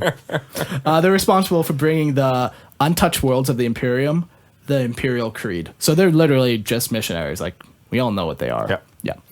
Yeah. Iron Evangelists. That's such a sweet name. They're in charge of going into the bowels of Imperial Navy ships or into the underhives of hive cities to root out heresies and bring the Emperor's cleansing flames. Damn. So, do you Like- remember when we talked about abhumans? I do Yeah. remember And this. Yeah. we talked about That's why I'm excited about this. the Yeah. radiation that kind of like warps the people that work on them that On the like ships? and they Yeah. live in like the bowels Yeah. and there's like the 2 different levels, right? There's like the guys who are like, "Ugh," and then there's the guys who are like full on, like, Feral. Yeah. right? Yeah. Full on. These guys are going to clean that out. Are they Yeah. still working or are they just totally feral at that point? They're completely fair. Yeah. Okay, so they're not doing any good for anyone. No. Oh, okay. Yeah. Yeah, in fact, Excellent. they hunt humans Yeah. and like workers And that eat go them, down right? there. Yeah. Yes. Oh, so excellent. It's these guys' job to like protect. Like So they go down there and clear out all the Exactly. radiated poor people who have Yeah. become cannibals. Yeah. Oh God. Yeah. I think it's really cool. Like even the title is awesome. Like, Yeah. So and grim dark. I imagine them just having like this massive iron chain around their neck and just a massive Shirtless, aquila. rippling abs. Oh no! Like they. Ooh, their biceps are so strong. Oh, that's, They could lift 7 men above their head. is that what an you dream ant. about? That's not Eric. That's an ant. That's literally an ant. But yeah, like they're sweet. Like they're basically missionaries, but their end goal is not to reach people that can actually be reached. It's So they're saving their souls to kill by people destroying. They're saving. cannot be reached. They're Yeah, cleansing no, their it's like- souls. no, exactly. It's like because what was one of the tenants? Wasn't one of them like oh maybe it wasn't, but yeah, like he cleanses their soul before he kills them, gives them like that. Oh, like, Their excellent. rights Excellent. or whatever. yeah, exactly. Right, like, and his whole purpose is that like you've been tainted. Let me cleanse you and like give you like the Emperor's flame, so then you'll be worthy in his eyes. Yeah. right. And the only way Excellent. to do this is to get rid of your taint. Yeah, Of course. So Really? And they accept their fate. Their taint. You're this is the only way. The only way. I don't know if I can get rid of that. That's just You like must. It's Yeah, I gonna know it happen. seems attached There will to be you. an iron evangelist. it's definitely attached to me. All right. After an Iron Evangelist, we also have a Sanction Warden. And this is a pretty interesting rank. Yeah. Because what they're doing is they're actually looking for corruption in sanctioned psychers. Yeah. So it's like your watchdog. Essentially. Right? Like, or your, no, what? Is it a dog? No, who just, okay. It's like, it's a warden.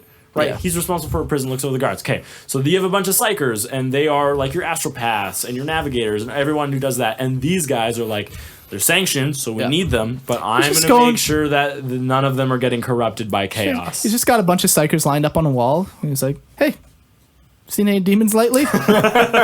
Good. Next guy. Yeah. Hey, I'll No see you big back deal. in 2 days. seen any demons lately? You have? Have you spoken in any odd languages recently? Yeah. Then we have Redemption. Oh, I guess the other guy, the Sanction Warden, probably ends up killing psychers that he course. finds that are not good. Hold on. So let's be clear about one thing. Any single rank that we talk about, if they find heresy, could kill you. Yeah. Let's be clear about that one thing. Yeah. Excellent. They are always prepared to murder for the Emperor. Excellent. So we have Redemptionists next, and they believe that only in redemption. Oh, sorry. The only only redemption redemption. you can find is in death. So that plays into like that whole Iron Evangelist thing. right? Warrior cult. Yeah. That's what Yes. that is. But what they do is if you've done something so egregious, right, that you feel so blackened by it, and even me as Like being born. right, of course, Right. as you are, right, I get it, like, Excellent.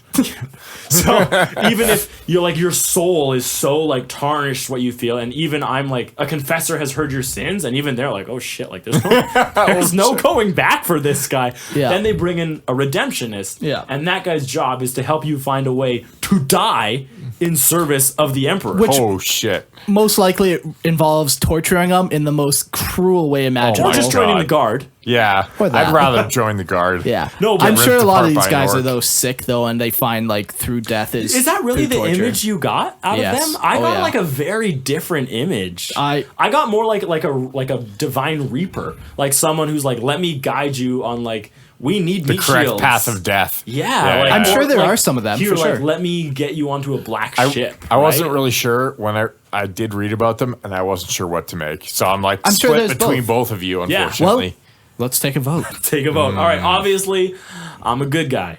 I'm for them having actually like being like, I will help you find like an actual service in death. I'm for ripping their nipples off and Taint. removing the taint. Yes. and I abstain. Okay, so all that right, did Jordan. nothing, Jordan. I also abstain.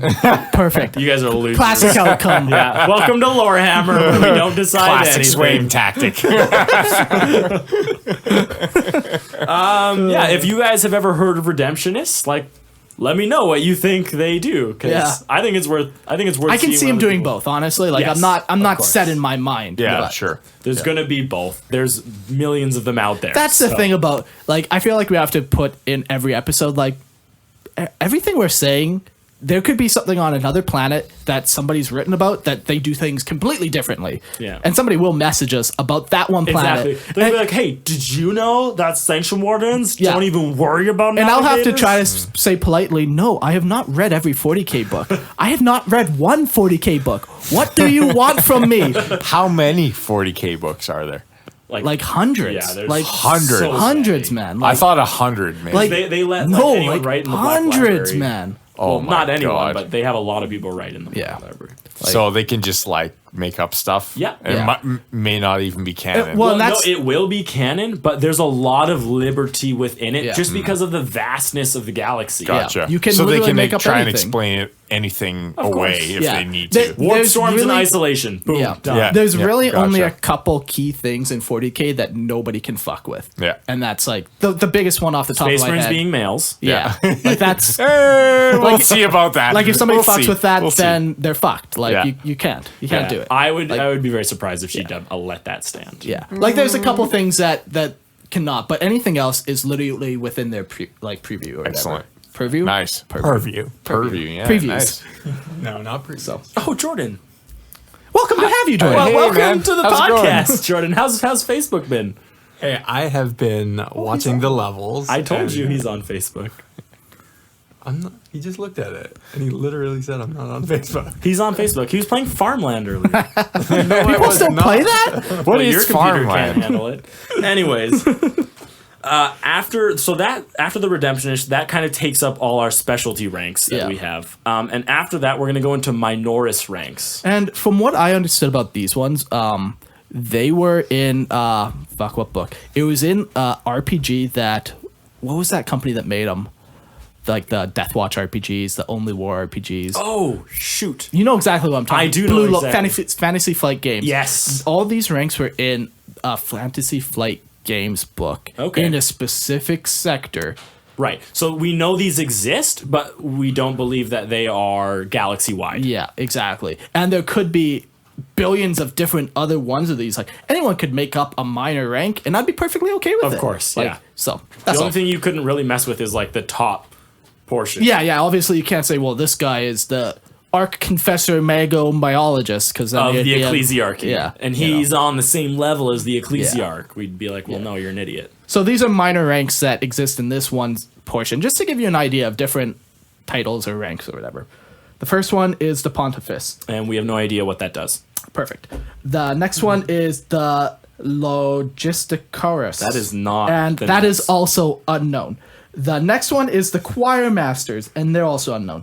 The next one is the Relicadinkus, Reliquindus. and that one is also unknown. So we literally when we're going through these, it literally says function unknown. Yeah. So we have no idea what they do. but we do know what a relic keeper is, yes. and they safeguard and preserve holy relics. Yes. And then we have a shrouded Cenobite, and these live a monastic lifestyle. So like a monk. Monastic. Monastic. Okay. Thank you, Jordan, for joining us today. And the speech police. Yeah.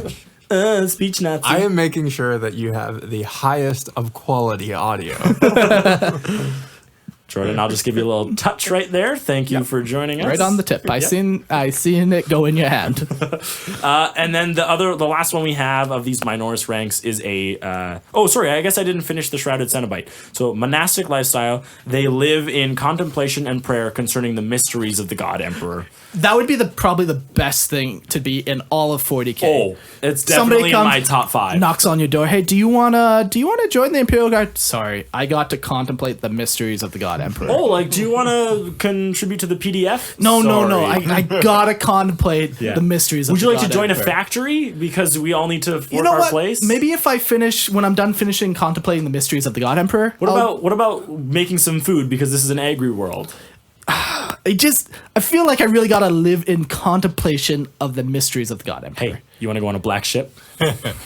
Don't know what that is because I only contemplate the mysteries of. I don't know if you're picking up what I'm saying to you. This is all I'm gonna be doing. Anything but contemplate the mysteries.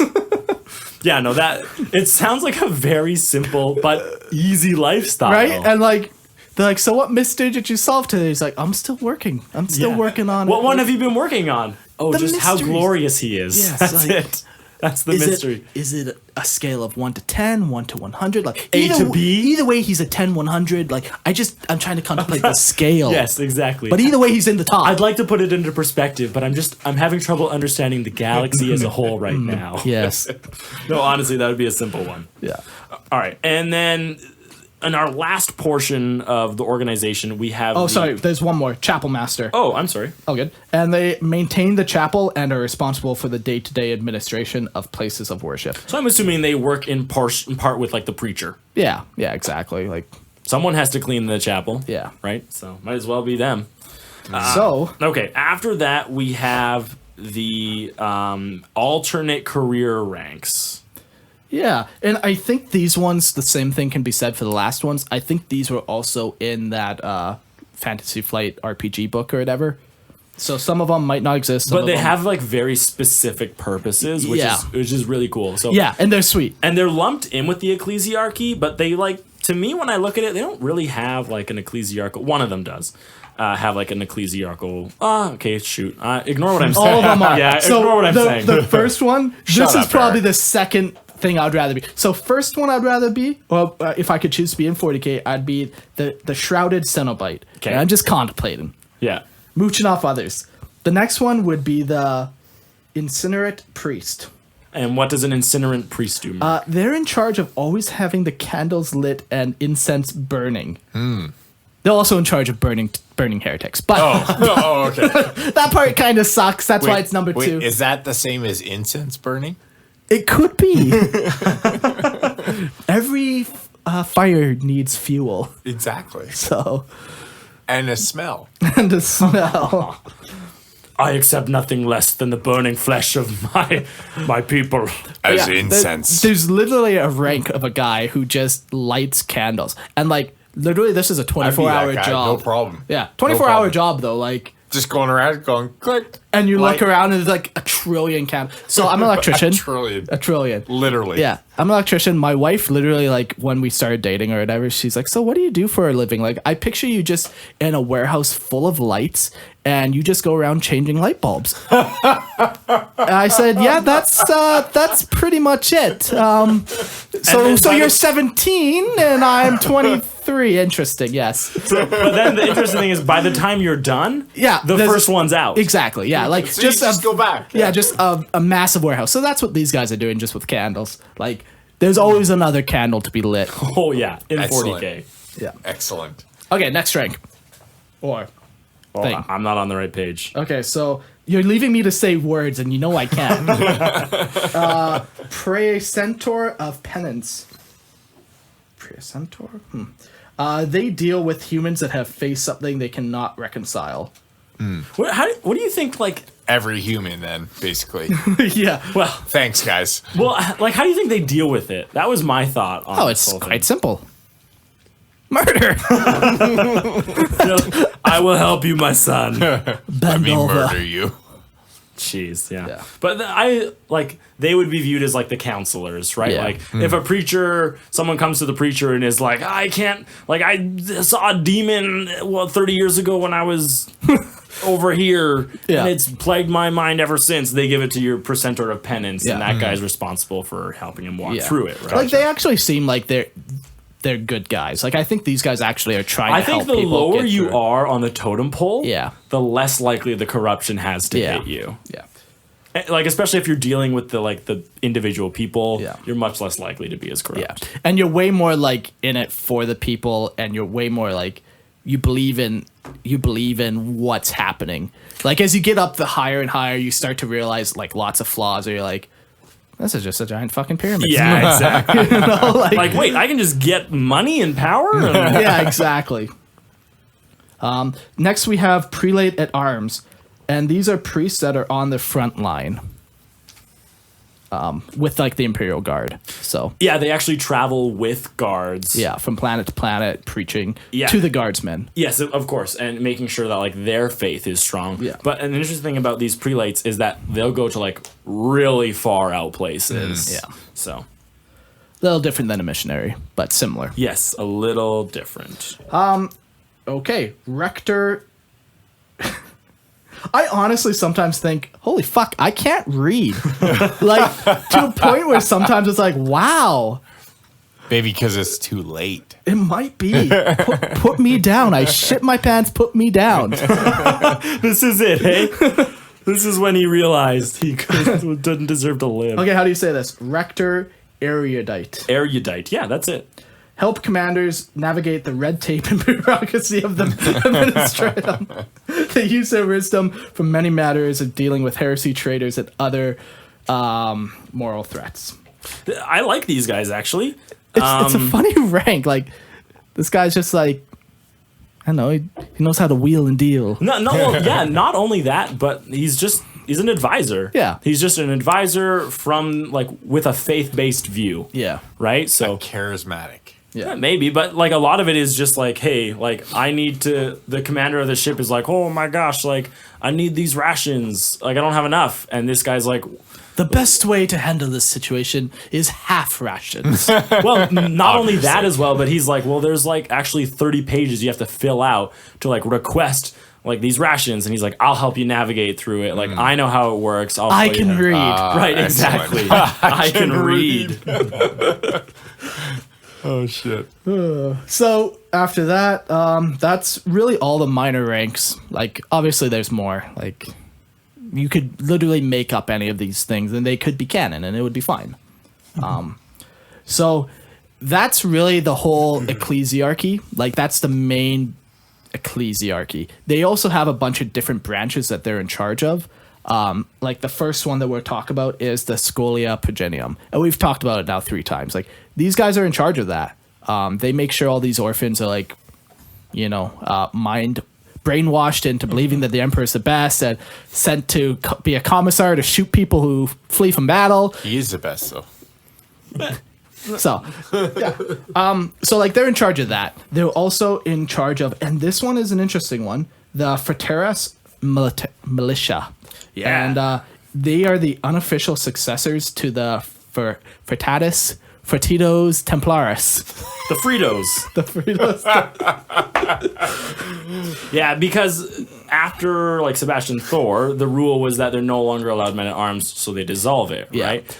But then this unofficial army kind of Yeah. just kicks around. Yeah, militia, you can't. We're not in charge of the militia. Like, No, the of militia course are not. They're the people for the people by the people. For the people. By the people. Yeah. So they also have that. Then lastly, the final thing, another big one is the Adeptus Sororitas. And we won't get into them much. They're the descendants of the brides of the emperor. They're an all-female branch, and they have many different functions. Like, some become, like, if you join the Ordo Hospitaller, I think they're called, then you're like healers. Where if you join the Sisters of Battle, then you're like actual warriors. But they have a bunch of different branches inside of this. So that's really all we're going to say about them. But they would be the actual Ecclesiarch's army. Yes. And we'll get into the whole shenanigans behind them eventually, But and we'll mention it briefly on here. We at the end. cannot dig into this because Yeah. it's way too much. Yeah, they will get their own episode. Yes. And that concludes. We've gone over the history, what they are, and now we've gone over all the different rankings and like the function and purpose of the Ecclesiarch. Yeah, so we'll kind of get into like our freestyle conversation. Well, Because everything else we scripted word by word, including every time I've said something stupid. Like, we literally spell it out for me to try to pronounce it that stupid way. Also, same. Yeah. So the first thing, actually, before we even get into like our listener questions, is what is heresy? What is heresy? So Mark and how best to avoid? We actually got into like an argument about what it was, and I can't even remember. Did we? How it went over? Yeah, we were arguing about like a finer point of like heresy. It's just because we were we talking have about so many arguments. Yeah. I can't be responsible to remember all of them. No, of course not. Of course not. But when I was reading through like a couple of like the different ways that the church like looks at heresy, there was one that really stood out to me, and it was iconoclasm. So the symbols of the emperor and the imperium are so hated by their enemies that like the enemies will take careful work not to miss any of these symbols and to like blaspheme and destroy these. Like if an enemy comes, and the example was if an enemy comes to your town and they see like a church with like the double-headed eagle or the symbol of the imperium or whatever, like they take special care to find the preacher of that church, rip out his intestines, and like drape them over like the symbol of the Imperium. And like they might not touch any other building, but they take special care to like wreck anything that has to do with the Imperium. So would you say that this is heresy? Or not heresy. Or not heresy. Ooh, that's probably going to go under heresy. So do not defile buildings that are made to worship the emperor. Probably just don't defile buildings that some other human. What about the firebrand? Is he allowed to defile buildings? He's allowed to do whatever he wants. By branding them? He's a member of the church. Just making sure. But it just, and it's not even the first time that I've even read that symbol, like the symbol of the Imperium, seems to send a decent number of like enemies and aliens into like fitful rages. Yeah. Which is an interesting thing. There is one book in the Horus Heresy where I forget the name of the character, but she's a girl. It starts with an E, Euphrates or Euphrates Keeler.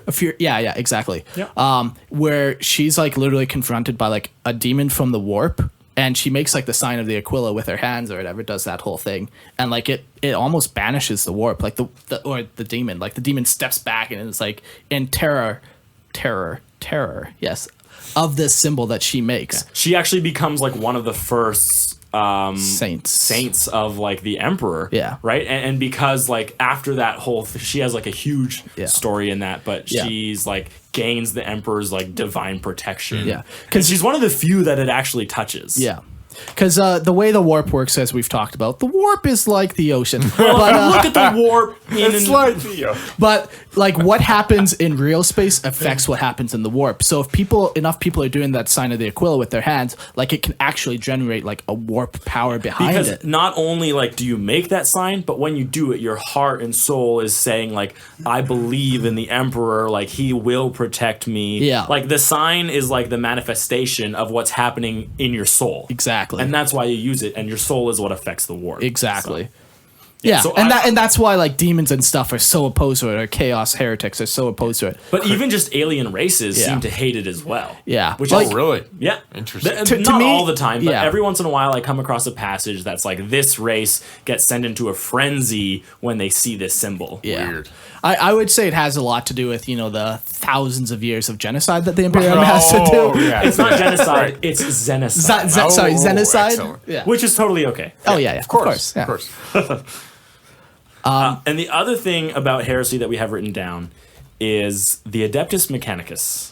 Yeah. And why are they allowed to keep their own religion? Yeah, because as we talked about in the last episode, they worship the Omnissiah, they worship the Machine God. Well, technically, and it's a trinity. Yeah, and they have the machine... Nope. Oh, motive the force. Yeah, yes. the motive force. So they have the Omnissiah, the Machine God, and the motive force. Not in that order. No, it's 3 in 1. Yeah. They're all the same thing. Yeah, exactly. The head of it, though, is machine god. Well, And then the Omnissiah. Well, is its living representation. Father, Son, Holy Spirit? Never heard of it. Oh, okay. it is. It is. Literally the exact same thing. Yeah, and like why does the Ecclesiarchy allow this to happen? And I'd say the biggest reason is don't fuck with Mechanicum. Exactly. Yeah. You cannot. Definitely. You cannot mess with them. Yeah. Like I bet you there's like some like preacher out there or missionary who's like, I must give the God Emperor's light to these pagans who worship this machine. Yeah. And the Mechanicum is like, yeah, but have you seen what machines do? They're pretty cool. Yeah. Like, Look, I got a toaster arm. right, exactly. That's our- Right, like honestly, like they're however zealous like a member of the Ecclesiarchy is, that's just everyday life for a member of the Mechanicus. Yeah. So they're allowed their own because they also are separate from the Imperium. Yeah, and ultimately too, most of them will worship the Emperor through the worship of As the Omnissiah. the Omnissiah. So like they are still worshiping the Emperor. It's very different though. It really shows that as long as you're worshiping the Emperor and doing these couple key things, like whatever religion you have, like you can rename things whatever you want, you can still be a part and not be declared like a heretic. Back in the age of apostasy, that was not allowed. No, but no. now there's a little more religious freedom between sects. Yeah. But yeah, like that's kind of why. Like they are you just don't mess with the Mechanicum. For real. You couldn't even begin to. Yeah. What else do we have on what could be considered heresy? I know we don't have anything written down, but Jordan, Skyler, you got any questions of what heresy could be? It's all pretty straightforward. It really is. Like if anything you're doing, like and another thing is this is going to be judged by the individual who's in front of you. Yeah. Because if Mark is a preacher and I'm a preacher and he is slightly more pious than me, he will take more things as heresy than I will. Yes. So subjective. Very. Yeah. Because once again, like each person could come from a different planet with a different culture, then they could join the Ecclesiarchy, and they take their beliefs from that with them to the Ecclesiarchy. Who's that guy who stands on the night? Who's that guy? Do you know who I'm talking about? He's an Inquisitor. He's an Inquisitor. He's not standing on a knight. What is it? It's just like his battle throne, and he judges people. Okay. I know who you're talking about. Okay, so this guy... He has like a Russian name, Kovalov or something. Yes, exactly. Okay, so he's an Inquisitor, but Yes. he like specifically deals with like people. Yeah. And this is just like to show you how crazy it is between the differences. He'll like show up on a planet and people will come to be judged by him. And when someone comes, like, I will bring Mark and I'll be like, look, this man is a heretic, and he'll like judge Mark. And if he's like, yes, he is a heretic, he'll burn Mark. Yeah. Right? Because Mark's a heretic and he deserves to die. Of course. But even if Mark is not a heretic, he'll be like, how dare you waste my time, you heretic. Now you And will he'll burn burn. me. Right? Like, this is where, and no one bats an eye at Holy this. shit. Right? Like, this is how, like, subjective you really get with it. Yeah. On that note, though, that's a great way from stopping people to like declaring people heretics when they're not. Like if you're risking your own life, you only.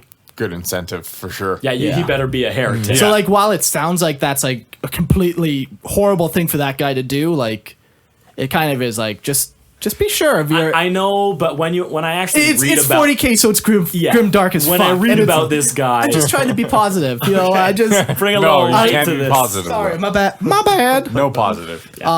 The one thing I guess we could talk about real quick too is the Inquisition on this topic, anyways, and the Ordo Hereticus.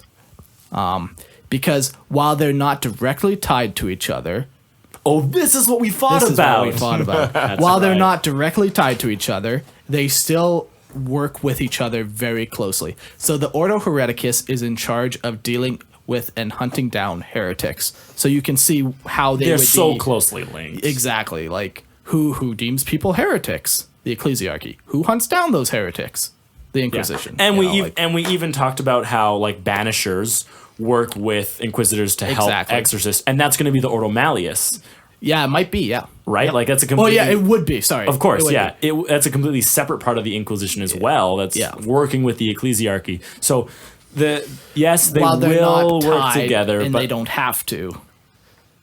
That was what we argued Yeah. about.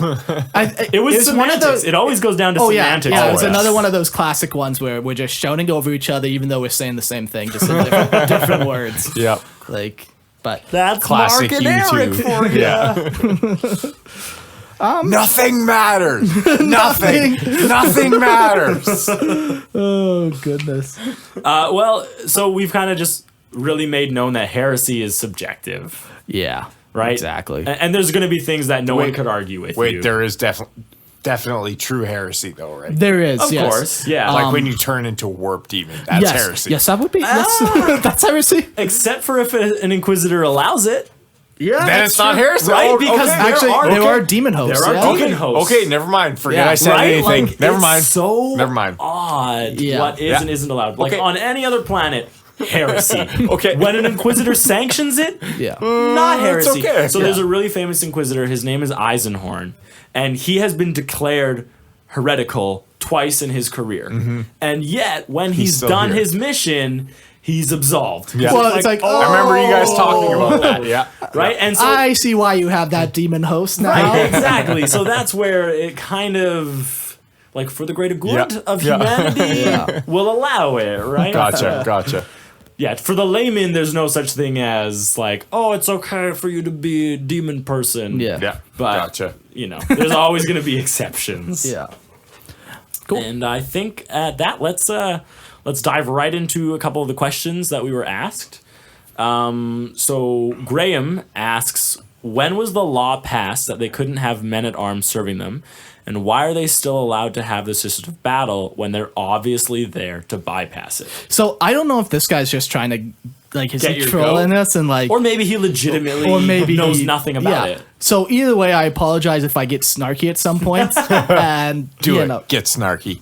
Do listen it. here, you guy that I can't pronounce your name. If I just read it, I didn't hear Eric say it out loud. Let me tell you a story. It's called the Age of Apostasy, bitch. Happened in M36. Yes. So at the Age of Apostasy is when Sebastian Thor helps write the law that says the Ecclesiarchy is no longer allowed men at arms, and it's literally just maneuvering. It's wordplay that Yeah. they're like, they're not men at arms, they're women. Yeah. And that's it. Like, Men there's and women are different. Valid point. I agree with you. not anymore, Mark. We are enlightened. But that Fuck is enlightenment. But that is literally Red-pilled. all it is. We're red pilled.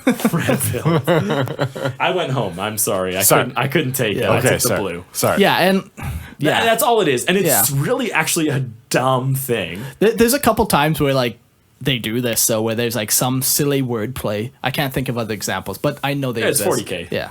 Right? But What? this is it. And everyone knows they're there to bypass it. Yeah. But the wording was no men at arms, so be blessed, my sister, in Yeah. your fight for the emperor, right? Yeah. That's all it comes down to.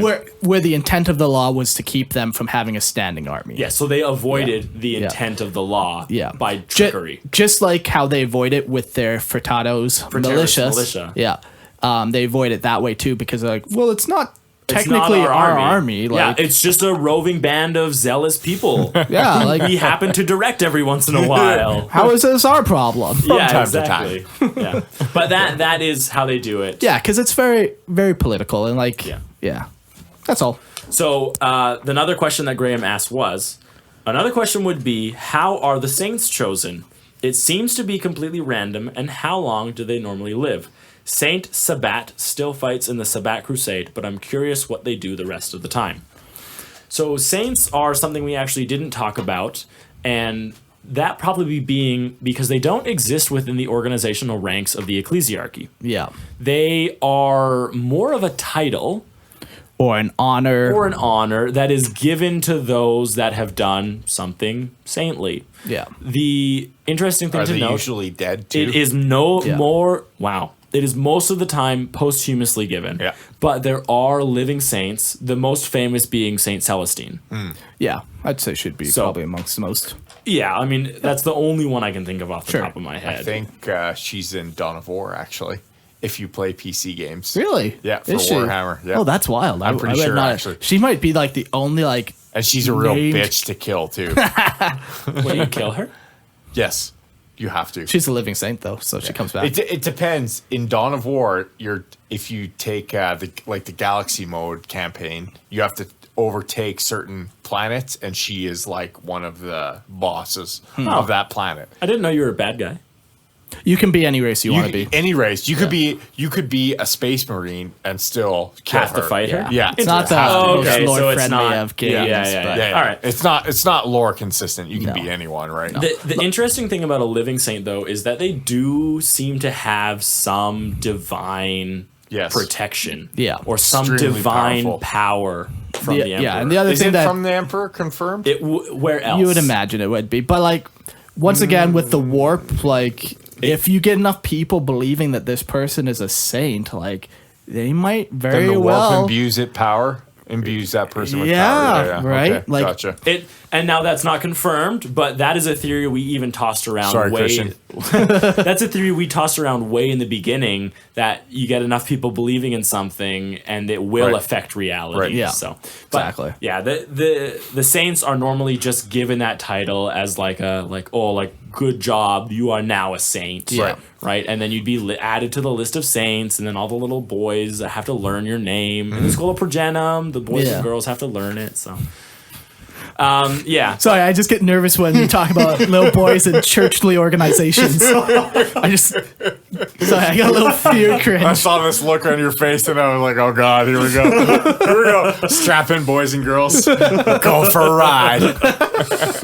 I want off. No, you can't get off. Can't get off the train.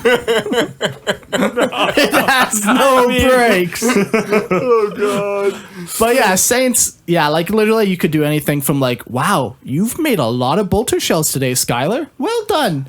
Oh my God, he just blew up from a bolter shell. He's a saint. Of course. Nice. Look at how he served while he was alive. He holds the record for the most bolter shells in one day. He also died that day to being careless and making too many bolter shells. Really, he was accepted into the loving arms of our emperor. The emperor needed a Montera. Of course, to make bolter shells. Yeah. He was so good. He was so good. Yeah. So it could be that, or it could be Synonymously. like somebody who, a guardsman who fought on the front lines and like stormed a trench and got shot multiple times and survived. Saint and- Macarius. Yeah. He's a guardsman who has been given the title of a saint. So he is a living saint. Yeah. Yeah, he's like the leader of the Macarius Crusade. Like Okay, he's I've never heard of the Macarius Crusade. he has the title War Master, I believe. Oh, really? Yeah, like he's very prompt. Big deal. Yeah. He's a big deal. He even had a model at one point, and it's a super sweet model. But he no longer does. Like the artwork that I saw looked really Yeah, cool. like gold armor. Yeah, like, but I'm also a sucker for anything that has to do with like the church in 40K. yeah. I like the clarification there. Yeah. So the Saint Sabat, I have no idea who that is. Mark, you ever heard of this guy? I've heard of it, but I've never read that book, so I don't really want to go into it.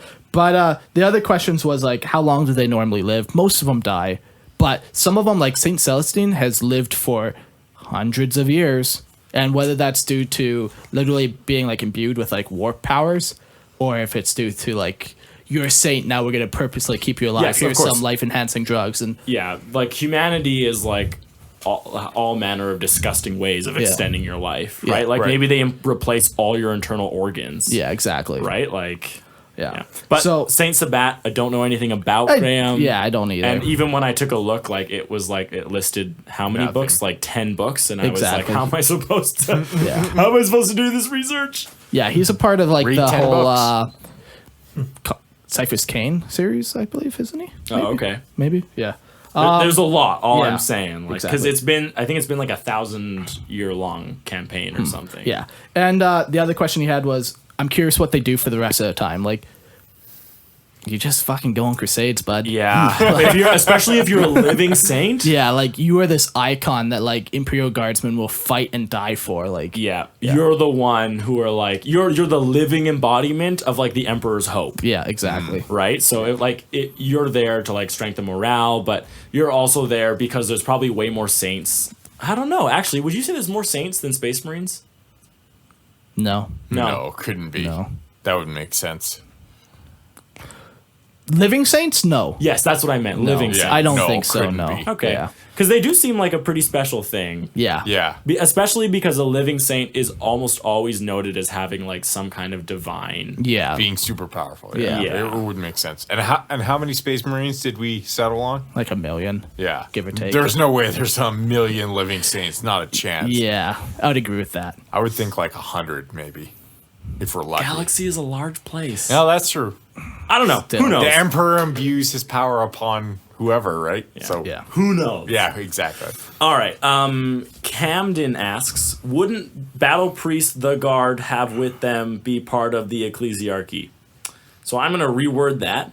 To English. Yes. And say, As opposed to Mark speech. The black tongue. he's trying to speak to you. That's what it is. Oh, that makes perfect sense, yes. Wouldn't the battle priests that the guard have with them be part of the ecclesiarchy?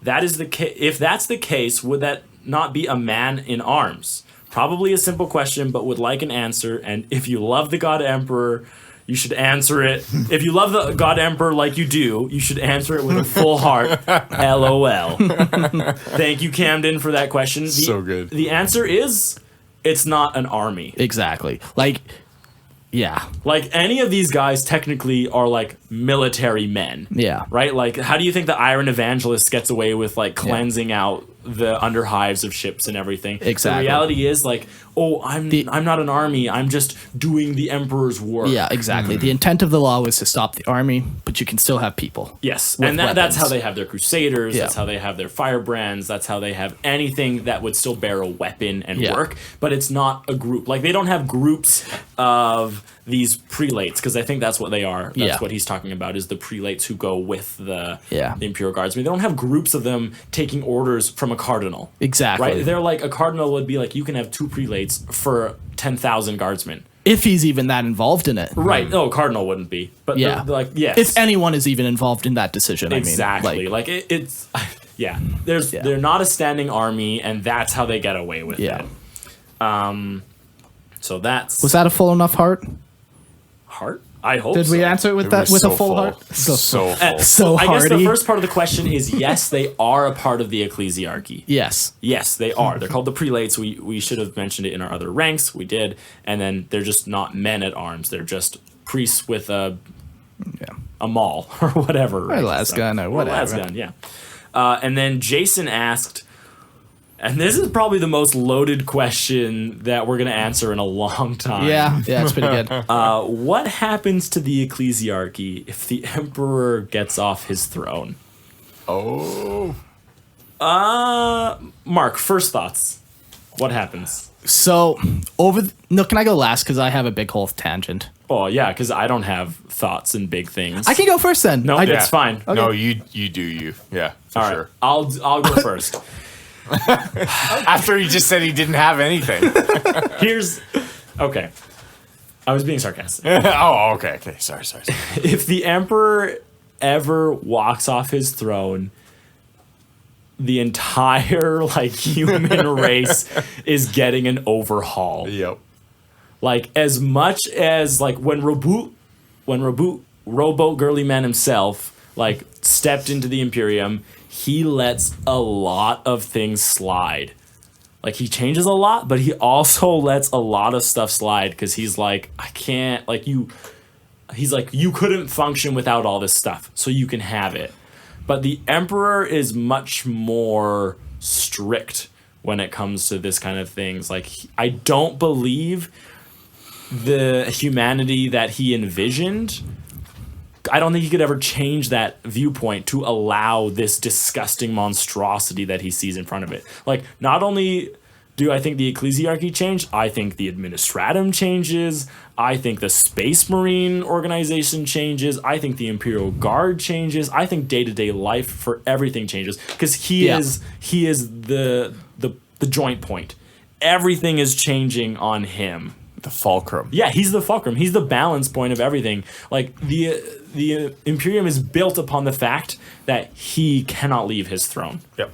As soon as he leaves his throne, nothing is the same, right? And that's I think the ecclesiarchy personally is gone. if anything, they fulfill a more of a chaplain-like role where they are just responsible for like the good of their brother and being like, hey, like, have you seen any demons lately? Right?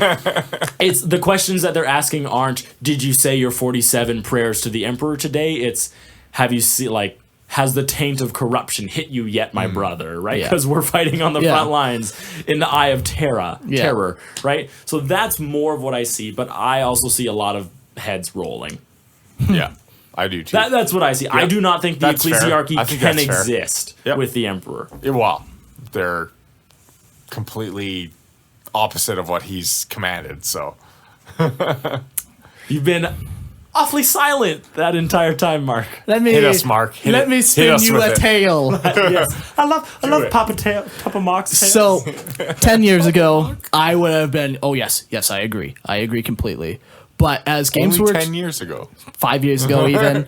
But as, Before Primaris Marines is what he's trying to say. no, Excellent. not even Primaris Marines. But as Games Workshop writes more and more of the Horus Heresy, they're releasing more and more details about the Emperor. And Shit. and the you're Emperor fucked. seems to be more and more Malicious. and literally he can see so far into the future and plan everything perfectly. And there's rumors that he knew 10 of his Primarchs would fall, and he even made them, and he chose which planets they were going. And they have that whole thing where the Emperor is literally like the most powerful shit-faced person ever. He's Where- puppeting Everything to the point where it makes me think that he always wanted to become a god. So if he came back, would he really then be like, no, I'm getting rid of the church? Yes, things would change. But would they change this to the extent that you're talking about? I don't think so. I still think that the worship of the emperor would still be a thing, just due to the new lore that's coming out, where he is literally organizing every fucking detail, making him the worst person ever. I hate that so much. I that do they're too. Doing that to I do. him. I do. But Like, that is very valid. so is pretty good. that's why I want to That's go pretty last, because if I did that, then it's like, Yeah, because you already nothing knew left for Eric. what I was thinking. Exactly, yeah. As much as I really dislike the fact that they're doing that with him. And Yeah, that he's like, yes, I knew all along that I would be betrayed and that half would fall. And, Yeah. and he's like, it was necessary and all that. I don't really like it. yeah. They've really, though, foreshadowed that he is the puppet master, though, this entire Yeah, time. Like, exactly. Even in, like, the older lore. Yeah, like, 'cause he still knows everything. Yeah, he set up the Mechanicum. Yeah, Like, exactly. he's Just seen that it. fact Yeah. alone. Like, if he Yeah. can set up the Mechanicum, then he knows. Yeah. He should know. The only reason, and I agree that like his foresight has always been that powerful. Yeah. But I did, because I really like the Horus Heresy. Yeah. And what I was reading is that the Emperor actually didn't know the Horus Heresy was going to happen. And this is old stuff. Yeah. Old stuff I was read that this he too, didn't yeah. know because the warp was getting so convoluted Right. that even he couldn't read Screwing into the up his future. sight, yeah. Yeah. And that's one of the reasons why he made the Inquisition, because he's like, something is coming. And he's like, there's like a period of time where he's like, I can't see what's happening. Yeah. So then he's like, look, something crazy is going to happen. And that's why he sends like Titan into the warp with the Geller fields. Because he's like, you're going to be protected from whatever this unknown period of time is. Because he's like, it's got to be crazy. So I know you know this, and I think you just misspoke, but that wasn't the Emperor. That was Malkador. Sorry, he's the Emperor gives that charge to Malkador. Yeah. Just clarifying. I know you knew it, but just for people listening. Yes, sorry. The Emperor gives I'm so Malkador the confused. charge to create the Inquisition. Yeah. And like, yeah. So, and it is changing, and I had completely forgotten about this because it is very new to me, and nothing on like Lexicanum is updated with that yet. Yeah, and like, yeah, because I don't really put a lot of like conversations or more of the deep stuff. It's more just overviews. But yeah, so in my opinion, I think he always wanted to become a god, and like Definitely.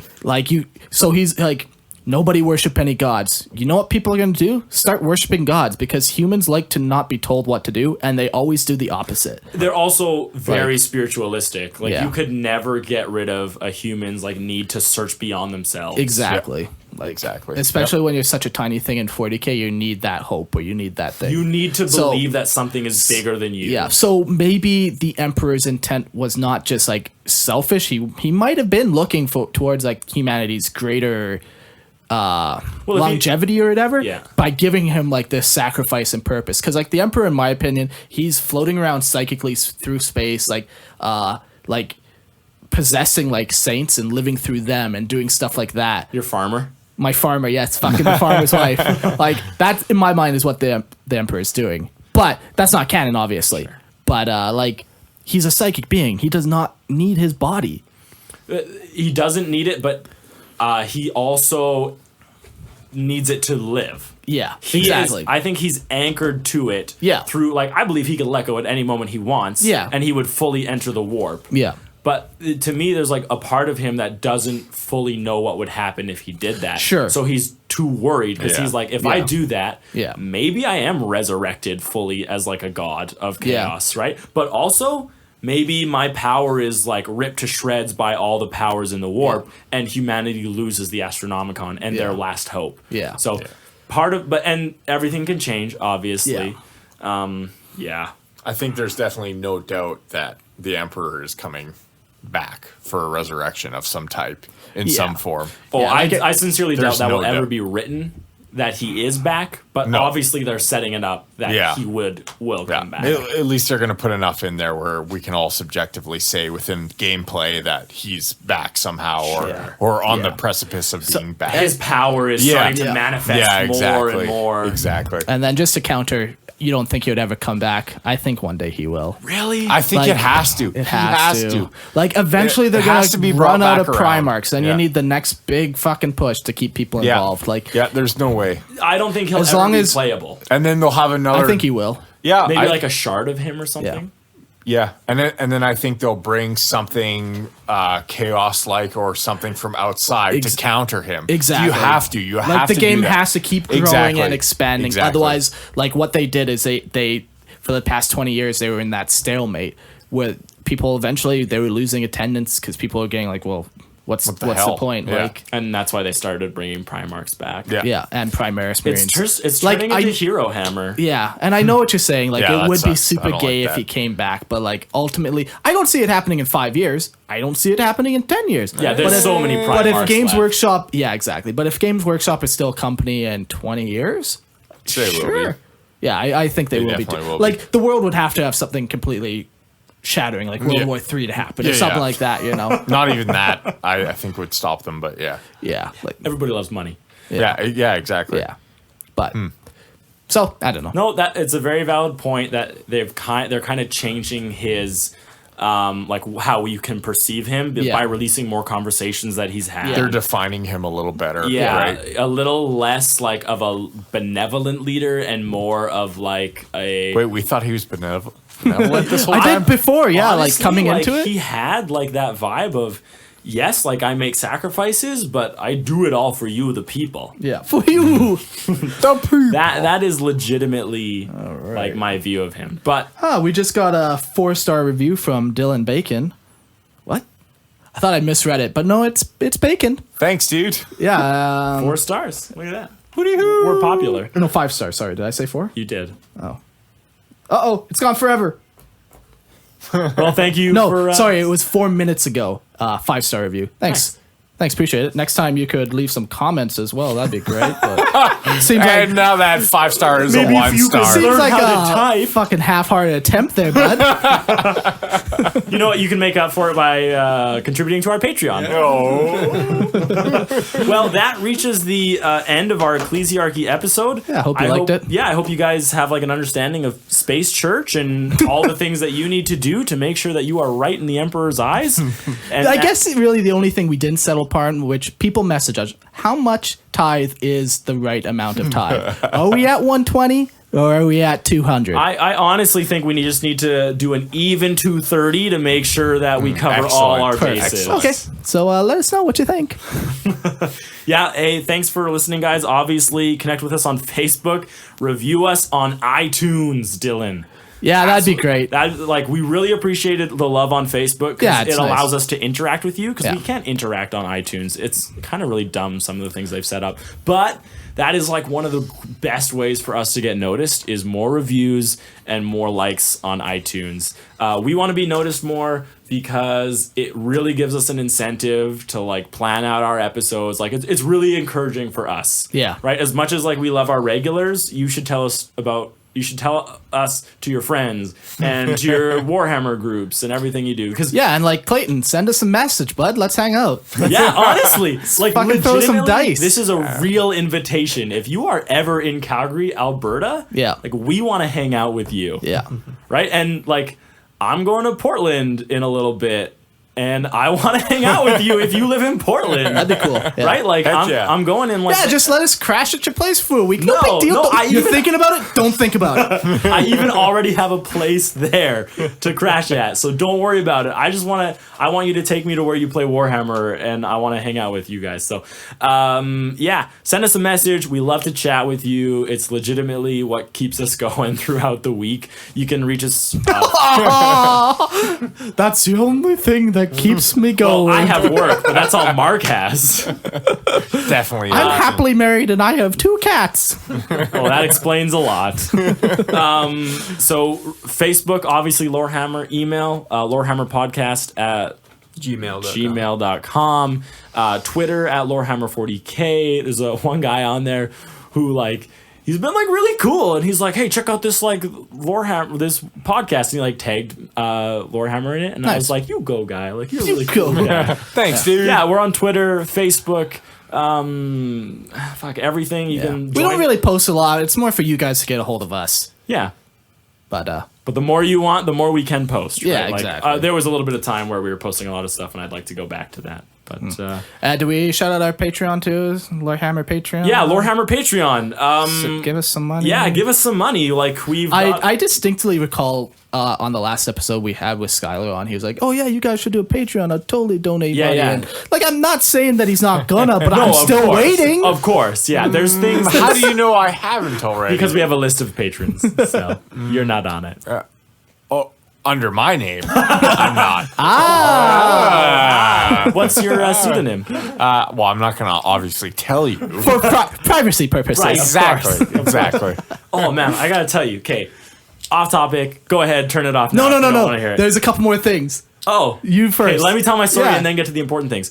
I got it. I'm at work yesterday. It's 9:30 in the morning, and I get this email on my phone. It's from an email I do not recognize. I have no clue what it is. Excellent. There's no like subject. Those are All always it is fun. in the body. Was it a Nigerian man saying that he had untold amounts of wealth? Jordan, you are not going to believe this.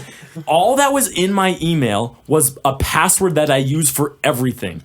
Oh. Yeah, Like legitimately, like this is the password. Like I have like 4 different passwords. Just what is? Well, I don't use it anymore. It was Obviously. Eventually, you go back to it though. So no, I never will. Like And it was it's. from an email you don't. I do not recognize. What the and hell? So it was my password, and then like you know how you can get like a signature on the bottom. It was like a bunch of like Cyrillic looking letters.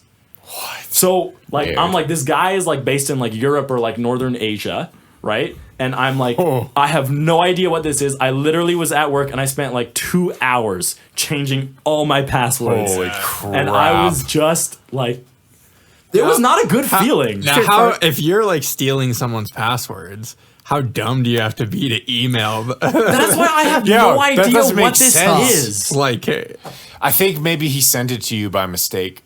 It's possible that he got mixed up as he was probably trying to email himself, but then ended up emailing Yeah, you. and the thing is, like, he knows my email, and the email is used for like all your usernames, Right. Right. Yeah, So yeah, that yeah. that lets me know he has my username and he has my email, or he has my username and he has my password, and I'm like, what the fuck is this? So like, did you email him back? I did not. I did not. I didn't. Did he Well, have an attachment? no, make Okay. like another email and just email him on that different email. Oh my Oh, gosh! yeah, I good should. idea. I'll do Good it on idea. Lorehammer's email. Yeah, yeah. no, that was gonna hack definitely us do. that. But honestly, like, it was one of the weirdest things I've That is ever been super through. weird. Yeah, That is took super me like weird. 2 hours to change all my passwords because I literally You used should, that so like go often. on Reddit or something and see if anyone else has had a similar experience. Okay. The Yeah. only thing I can think of is like, and I'm not like super techie, but I'm kind of techie, and I'm normally really careful about what I click on and what I download. You're normally not just typing your password into places that it doesn't belong. No, exactly. And I'm fairly confident I don't have like a keylogger on my computer. Like I'm fairly confident. It is the work computer though, so you don't know. No, work computer is even more secure than my home computer. Oh, It's a okay. bank. It's a bank. Oh, okay. Right? Fair enough. Like- Fair enough. Fair enough. Yeah. So But I'm talking about at home. Like I'm very careful about what I do. Yeah. But recently we were playing Minecraft and we're using this third-party server called Hamachi. Okay. And on that one, like sounds Asian. my IP is listed on there, and anyone else who is like attached to my server also has their IP listed. And there are people in there I don't know. There's a couple, like friends of friends of friends have been invited into this server. Right. And so that was literally like, and I sincerely doubt it was anyone from this group, but I was like, what if that guy was just doing it for fun? Just to prove that like he could do this. And that's why he like sends it to me. And I was like, still doesn't make sense. So now though. I'm like, I'm deleting That doesn't make Hamachi. sense. I don't know. I just feel like this is a really bad episode of Black Mirror starting to happen. I'm scared now because those episodes aren't good. Yeah, no, it was honestly like one of the weirdest things I've super ever strange. been. Everyone protect your passwords. Seriously, and use different ones. I Yeah, have now definitely use like, different I ones. changed like over Capitals 30 and numbers. I changed over 30 passwords Holy shit. yesterday, and now they all have different passwords. I'm going to go change mine. Like honestly, Right now. it scared the Yeah. shit out of me. That's kind of scary. That is crazy. Anyways, that's my story. Internet safety, everybody. Yay. It's important. So the thing I have to talk about is really something you have to talk about, What's Eric. that? So I told my shit story last week, and I got a couple shit stories that people sent us, and All right. it was That was amusing. But now, Eric, you have a shit story that you told Okay. me. My shit story isn't nearly as bad though. It's still good. But it's still good because the timing of it all. So I was hanging out in Portland a little while ago with the girl, and so she and you I, just had to throw that in there. she and I, it's also weird that you didn't say girlfriend, but you with said the girl, That is kind of weird. with the girlfriend. Right? I don't know. With the girlfriend. Okay, yeah, gotcha. with the girl. friend. With the girlfriend, yeah. So she and I, like, we're at like this hotel or Yeah. whatever we're staying at, and she's in the shower, and of course we're eating out, so it's like really like greasy food, and so this is the kind of shit that just moves right through you, Uh-oh. right? So she's in the shower, door's locked, and it's not one of those things like where you have like access to it either, right? Like a lot of bathrooms they have that You're locked pinhole, out. so I'm like straight up locked out, but it's fine because I don't have to shit until I do. And it comes on you like a fiery angel with vengeance. Exactly. Yes. And I'm like, this is happening in the next 10 seconds if I don't have access to this room. And I'm looking and I'm like, there's a garbage can. Oh, no. And I'm like, this is as good as it you gets. didn't. So I'm looking at the garbage can and I'm trying to hold it and I start like banging on the door, but like there's music playing. Megan! The shower's going. Megan! I'm like banging on the door. And eventually I get her attention. And she comes out the door, but I am like, It's too late. it's a little bit, but it's not a lot out at this point. Like, the underwear is salvageable still, but it definitely needs a wash. So I made it in time, saved everything, all was good. But the funny thing about this was like, after I got back from that little trip, was when like I hung out with Mark and Mark was like, I got a shit story for you. And he shared his story and I was like, Mark, I literally have a shit story for you.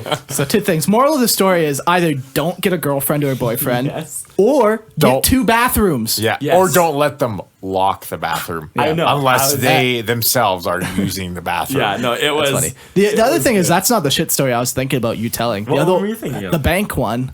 You have to. Okay. All right, I'll talk about this one now. So, Longest Lorehammer episode I think this ever. one It actually is. Yeah, definitely. so when I closed the bank, there's me and one other person were like making sure everything is balanced. We're making sure everything is like confidential and safe and getting it ready for Bank life. Right, bank life. So Hashtag. exactly. So in the middle of the day, I was like, I really gotta take a shit. So I was like, okay, I'll go. And the really dumb thing about my branch is such a piss off. They put in one bathroom for a bank of like 25, 30 employees. Yeah, that would be awful. Not like so construction where sometimes we don't dumb. even get a bathroom. Okay. We're a bank, Mark. We're a permanent We're facility. lucky Sorry, if sorry. we get a porta potty, really. Yeah. Okay, so there's one bathroom. Where someone and shit it's- all over the seat. sorry. Fucking go Tom. ahead. Go ahead. No, So- your story's definitely worse, though. I take a shit, and it's one of those like low flow toilets. Okay. So it was a big one. It was a big one. What can I say? What can I say? You were both impressed and disturbed. Right, exactly. Dually. So it doesn't flush. But also, I'm in there for a long time. Long enough that someone else needs to use the toilet. Because every once in a while, I hear the door handle like... and then, like, I'm in there for probably like 10 minutes. Oh, God. Just taking it. And then I start to flush it. And it doesn't flush. And every once in a while, I still hear the... Oh, no. So it doesn't flush, and I'm standing there, and I'm like, well, I'll let the pressure build again, and I'll try and flush it again, I guess. So I'd probably do that like 4 or 5 times. So now I've been in there for 15, 20 minutes, and every once in a while, I still hear the... You're creating that guy's shit story. So now... I'm like, I can't sit in this bathroom all day. Like, I have work to do. So I have to leave. So I leave the toilet, and I'm really nervous, like someone's gonna know I was in there, and I clogged the toilet, and there's like, it's backed up now. It's not overflowing, but it's backed up. There is shit and it is lingering. Yes. No. So I leave, and there's like one of the guys out there, and he's like one of our partners in the bank, not technically employed by us, but like a partner. So he's pretty high up there, and his name is Matt. And he's like standing out there. I'm like, hey, Matt. And he's like, what's up? And I'm like, that was you wanting to go in here? And he's like, yeah. And I look at him and I just straight up like, no. Like, I just shake my head. Like, big smile on my face. Like, no, don't go in there. Don't do it. And he's like, what? And I don't say anything. I'm just continuing to shake my head. He's like, Eric, really? Really? And then I'm like, yeah, don't go in there, man. And he's like, okay, I'm in one that's in like a big mall, so he's just like he left and he went and he's like the mall's bathroom. Oh my god! But that's only where the shit story gets about halfway through. Yeah, perfectly. God. And that's about halfway through the day, so there's still like 4 or 5 hours left in the workday with one bathroom. So it comes to the end of the day, and it's just me and this like one other like little girl, like one of my tellers. Oh no! She's like, we're closing, everything's going fine. We get everything closed up, and she's like, "Hey Eric, before we lock up and we arm the branch, like I want to go to the bathroom, like just so you know." And I'm like, it instantly in my mind, like this is in here. But then I'm like, I'm gonna play it off as if I know nothing about this. Good choice. Good choice. So I'm like, oh yeah, sure, no problem. I'll just be finishing up, signing a couple documents, logging on a couple stuff. Minding my business, not doing toilet things. Exactly. And I hear from like, I'm in a separate room across a hallway, and I hear, that's gross. And she comes rushing out, and she's like, Eric, that is disgusting. And I'm like, what's disgusting? What possibly happened to you? She's like, someone left it in there and they did not flush the toilet. And I'm like, how could they? How could they do What that? are we, a bunch of filthy construction workers? What kind of monster does this? were we born in a barn? She's like, she's getting a piece of paper and tape. She's like, I'm leaving a note for the cleaners to clean this up and make sure it's taken care of. And I'm like, that is a good thing to do. I can't believe someone left that. And then, You're horrible. it was bad. So I'm playing that whole innocent, like also Oh my. outraged person at this. And then I go home and everything's good. 2 days later, Oh no. I need to take shit at work. So I go do it. And as I'm flushing, it's not flushing. And I don't know what's wrong with my craps these days. But it's not flushing. And I spent 5 minutes and I was like, this time I have to make sure it flushes. And I spent an abnormally long amount of time. I'm like, the water will soften the stool. You're like handcuffing water from the sink I'm into the trying to toilet. create pressure. And eventually it got it to flush. But Thank God. But the kicker is, I left the bathroom and the same guy is waiting to use the bathroom after me. So I'm like, Matt. And I just shake my head. And he's like, really? Again? This sounds like an episode of Seinfeld. Like, Yeah, it was just perfect, like, timing, but also really bad timing. so good. Anyways, that's my shit stories. God damn. So I think we're good on this episode. Yeah, I think we're good. Anything else? I don't want to share anything else. I'm ashamed. That was good. You should be. I enjoyed it. All right. Well, thanks for listening, guys. Hit us up on all our social media. Yeah. Look us up on our Patreon. Of course. If you're in Calgary, if you're ever going to be in Calgary, let us know. Because we want to hang out with you. If you're in Portland and you want me to hang out with you, that would be actually kind of badass. Yeah. So let me know. And if you are in GrazCon, that'll be cool. Yeah, I think we're going to meet up with a couple people. When we go there. There's one or two that he even told us about it. So Yeah. that's where we're going to go hang out with. Yeah. Other than that, we'll see you guys in 2 weeks. Thanks for listening. Peace out. Hooty hoo! Hooty hoo!